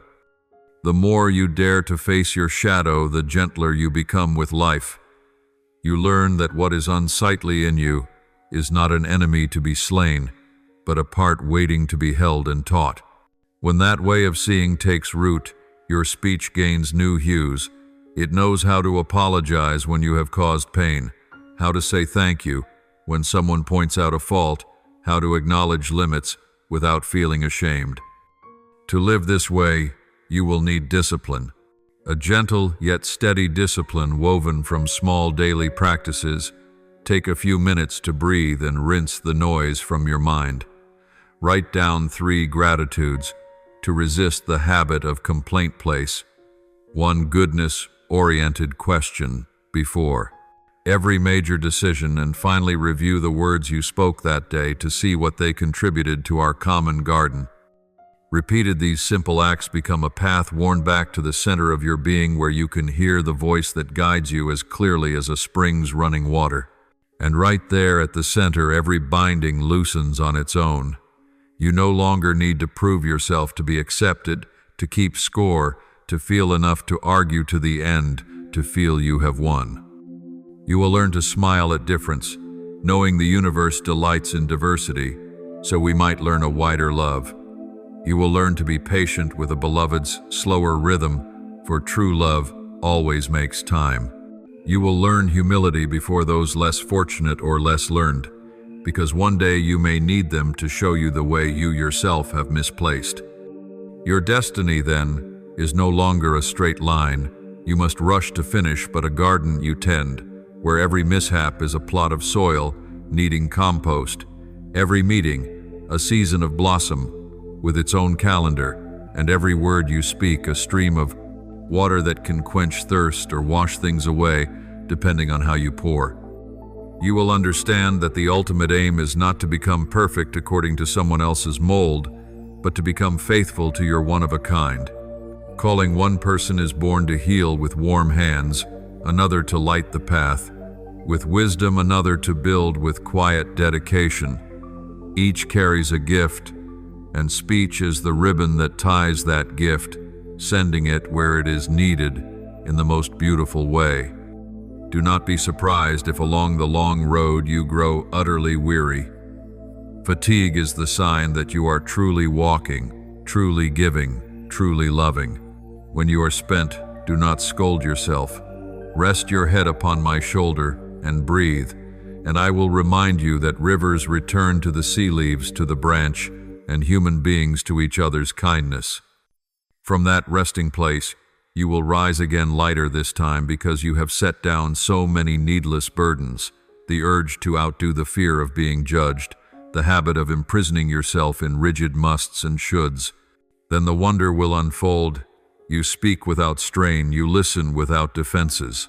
You are present without agitation, and this serene presence will invite the pressures around you to reset their rhythm, as a still lake makes even the wind hesitate. When a cutting word flies toward you, you will feel it touch a soft field within and dissolve, for there are no longer anchors of rancor inside you to snag it. When praise rains down, you smile and place it on the shelf like a fresh bloom, without inhaling to intoxication, because you know your worth does not hang on passing applause. Walk on and you will see unexpected doors swing open. People once indifferent now seek to collaborate opportunities. Thought closed, come knocking dreams, you shelved for fear, awaken and call your name. The reason is not that the world suddenly grew kinder, but that you shifted your vantage point from suspicion to trust, from bondage to assumptions, to readiness, to experiment, from viewing others as rivals to receiving them as fellow travelers. And when the gaze changes, reality blossoms in the way it has long awaited. If one day you again hear the roar of returning resistance, remember that this is the law of growth. A sprout must lift the soil, a chick must work, the shell a river must run the rapids. Do not ask for a frictionless path, ask for a supple heart. Do not pray that none will oppose you. Pray for a lucid mind and a spirit aflame. I will walk beside you, not leaving you alone before the forest of trials. Yet I will not do the work in your stead, for the most precious gift this journey intends to bestow is the growth of your very self. That growth is marked by every word you speak, becoming more tender, every choice you make, becoming more pure, every embrace you give, lasting long enough for another's sorrow to find a place to rest. One morning you will be startled to find you have changed. What once annoyed you now stirs curiosity. Those who once made you want to justify yourself now make you want to ask, "How can I help?" The worries that used to summon you each night become as mild as clouds drifting across the inner sky. And in that quiet landscape, you will hear a whisper, small yet unmistakable, "Keep going." That alone is enough for you to plant your feet firmly into a new day, where your words continue to sow life, your trust continues to open doors, and every outer resistance, meeting the peace within, draws back like waves that fold and fall upon the shore. Go on, do not fear. Each step is borne by a meaning larger than yourself. Every collision can become material for a story of healing. Every tear has a place in this vast garden of love. And through the whole journey, whenever doubt returns, come back to the simple reminder that never grows old. Choose what nourishes, speak what warms, believe what opens, and let the rest little by little find its rightful place. When you live this way, every force that tries to snuff you out will tremble, not because you roar, but because you shine too brightly, endure too steadily, and are too kind. And you, instead of standing proud, will only smile and give thanks, because you understand that everything you hold, from a peaceful breath to a clear word, is grace flowing through you, to be passed along, not clutched tight. And that is the freedom I keep inviting you into, the freedom of one who masters their words to serve life, the freedom of one who trusts enough to dare a step, the freedom of a heart that has walked through darkness without letting its fire go out, and now lights the way for others quietly, yet unmistakably. Let your heart be at peace before you go on, for the weight of the days is not meant to crush you, but to forge a spirit that perseveres, that gives thanks for every breath and every quiet summons of what is right. Each morning you wake, whether fog still hangs across your brow or storms drum like thunder in your chest, you carry within you a pure light that cannot be hidden. It needs no praise and demands no murky proof. It is fed by a small yet steady trust, by a silent yes whispered in the midst of so much uncertainty. I am in that yes, in the warmth of your hand placed upon your chest, when you feel yourself trembling, in the calm with which you choose to listen rather than react in haste. Do not fear the days you feel weak. Weakness is not the enemy, but the doorway through which compassion enters. From that thin place, courage is sown like a seed and grows into shade where others can find rest. This journey's sacredness is not stashed away in a far-off destination, but in steps honestly counted in the present, in the way you treat yourself and those you meet each day. When you are grateful for small things, a sudden smile, a rain that washes the dust from the road, a sincere word of concern, you stitch into your cloak strong threads that become a gentle armor no blade of doubt can sever. I want you to remember you do not have to prove your worth by carrying everything on your shoulders. True strength is not the tightening of muscles to endure alone, but the ability to name your needs, to ask for help, and to give trust. You were born into a woven web of lives. One person falls, so another learns how to lift. One rises, so a neighbor discovers what hope means. Let your story become a bridge between fractured hearts, for when you speak honestly about what you have come through, you are not exposing inferiority, but opening a door for someone to realize, I can too. That resonance is the simplest kind of miracle, the shared rhythm of many hearts gathering into a song of peace. Do not refuse community because you have been hurt. I see those scratches, and they will glimmer when you let others touch them with kindness.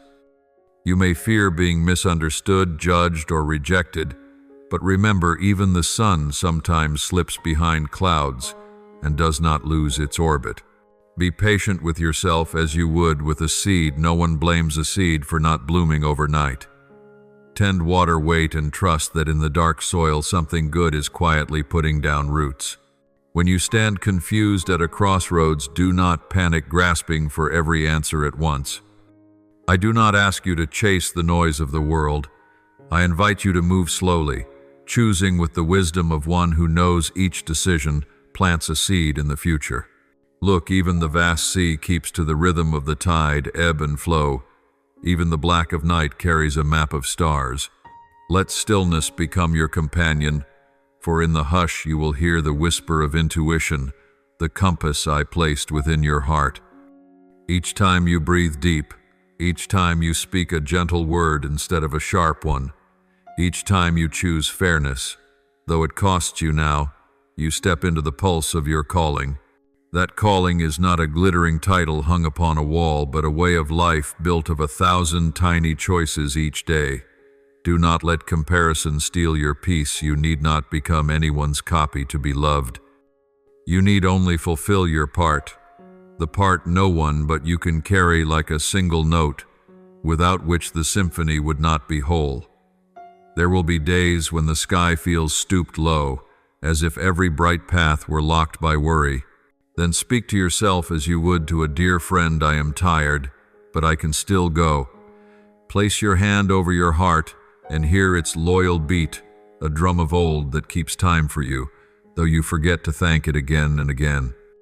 Honor this body, the home where your soul now dwells. Let it rest when it is weary, to move when it grows sluggish. Eat with care, and lie still by the window to receive the morning light. I am there in each gesture of self-tending, for loving yourself is not softness. It is the discipline of one prepared to travel far. Write down what frightens you, call it by name, and watch how it shrinks when held in the light of truth. Fear has no deep roots before a steadfast heart. It lives off the shadows of vagueness. The clearer you become about your worth, your limits, your desires, the lighter your steps will be. And when you are light, you will have room to lift others without abandoning yourself. I invite you to practice kindness as a daily exercise, not a mood you wait for. A gentle word to the server, a look of understanding for the hurried soul, a message of care sent to a friend long silent. These are drops that gather into a river that heals. Do not belittle small deeds. It is small deeds that form great souls. Each time you forgive, not to excuse wrong, but to free your heart from the shackles of resentment, you cut the cord that binds you to the past and make space for new joy to arrive. Forgiveness is an act of courage to say, I do not agree, and also I choose peace. Weave your days with good habits, truth, respect, humility, gratitude. Such habits fence the garden of the soul, making it hard for poisoned winds to sweep it bare. And when a storm still finds its way and your roots are deep, you know how to tremble without breaking, how to let old leaves fall to nourish the tender new. Do not keep to yourself the gift you have received. The world is thirsty for a timely comfort, a shoulder without judgment, a heart brave enough to share even what is unfinished. Tell someone of your journey without embellishment, without theatrics, with the honesty of one who has walked out of the dark and is grateful for the lamp that led them through. When you speak, someone will hear a call to return. When you step forward, someone will find courage to rise. When you open your arms, someone will find a home. This is how community becomes a mirror of my presence, not loud, not showy, but steady as an underground spring that feeds the land. Do not fear if responses are few, if your words seem to fall into silence. Seeds do not turn to harvest in an instant. Each has its own life, not today, tomorrow, not here, somewhere else. I see every seed you have sown, and I will not let your patience be in vain. There are dreams you have buried, thinking them too extravagant for a life so busy. Brush the dust off what makes your eyes bright, for I do not tease you with senseless desires. If something truly sets a fire in your chest, it is a sign you are invited to explore it with responsibility and joy. Begin with one small step. Write a page, learn a lesson, make a call, try once. Aim for progress, not perfection. Keep going, and the way will open. Mistakes will come, of course. They are not verdicts, but curricula for the living. Be kind to yourself as to a child learning to walk. If you stumble, take your own hand and stand. Do not scold, do not label. And when you meet others taking their first steps on their own roads, give them the encouragement you yourself long to hear. Keep going. I can see you're getting better. That spark of encouragement travels farther than you imagine. I know there are times when your whispered prayers seem to drift into emptiness unanswered. Trust that no cry is forgotten. Answers often arrive in forms you do not expect. An old door closes so another can open. A relationship fractures so you learn boundaries and self-respect. An irritating delay so you can be ready to welcome what is better. Keep your eyes keen. Do not only look for fireworks. Notice the quiet signs, like a thin flash in the clouds, the scent of earth after rain, the sudden peace without explanation. That is the language of guidance. When you answer with a small step, clarity grows by a measure, then another, until you turn and realize you have crossed an entire night on a string of small lights. Give honor to your past, even the hard chapters. Do not tear them out. Stamp learned across each page. You are not defined by tragedy or mistake. You are shaped by how you respond.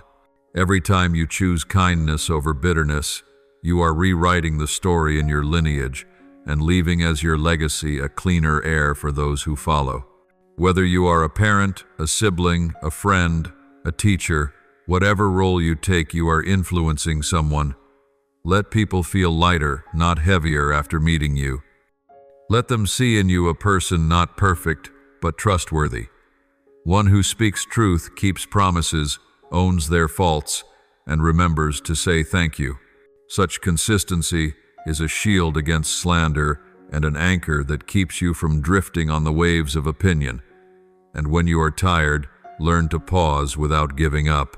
Pause to breathe in, to gaze at a tree's canopy, to hear children laugh, to let the wind refresh the thoughts in your mind.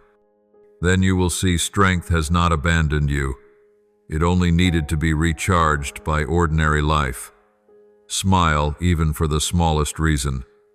A smile is how we set light wings on heavy shoulders.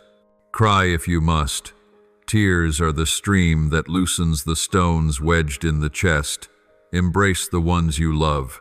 A hug is a wordless poem, a vow that I am still here. All these small acts are laying the foundation for larger days. Do not despise the ordinary. The ordinary is good soil where wonder grows. Now step forward with a calmed heart and eyes trained to seek the good.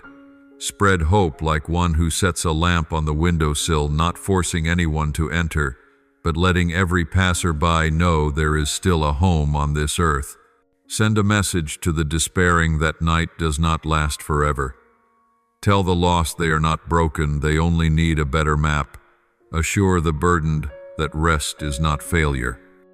You were not born to curl in fear, but to open, to be present, to become a refuge for weary wings.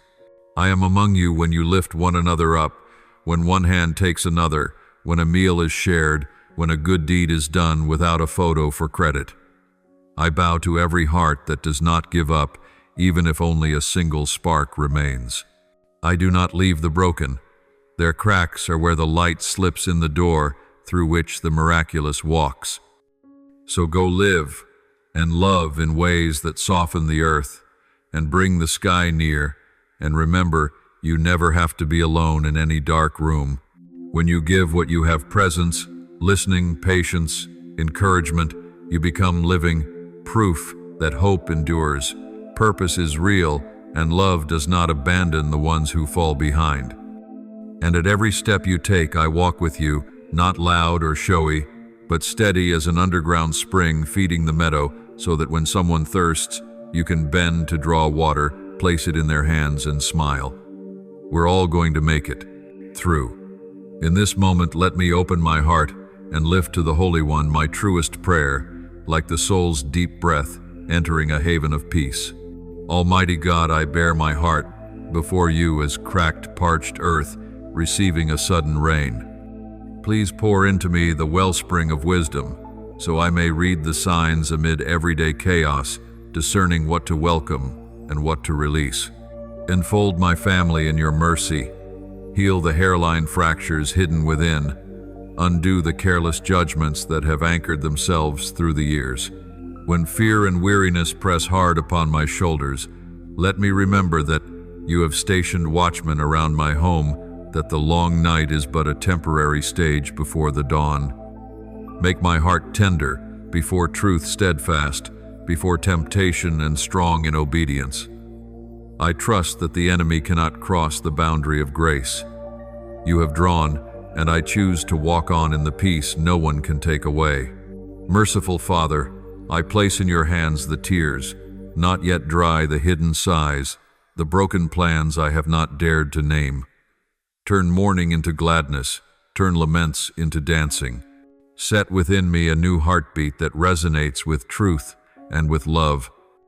Grant me perseverance so I do not loosen my grip just before the finish line. Give me clear eyes to recognize the door you open and a brave heart to step through it. Use me as an instrument of peace in my own household, to speak gentle words, to keep silence at the right moment, to bring healing through my presence. I offer you all that I do not understand, for I do understand this. You never change your mind halfway with those who call upon your name.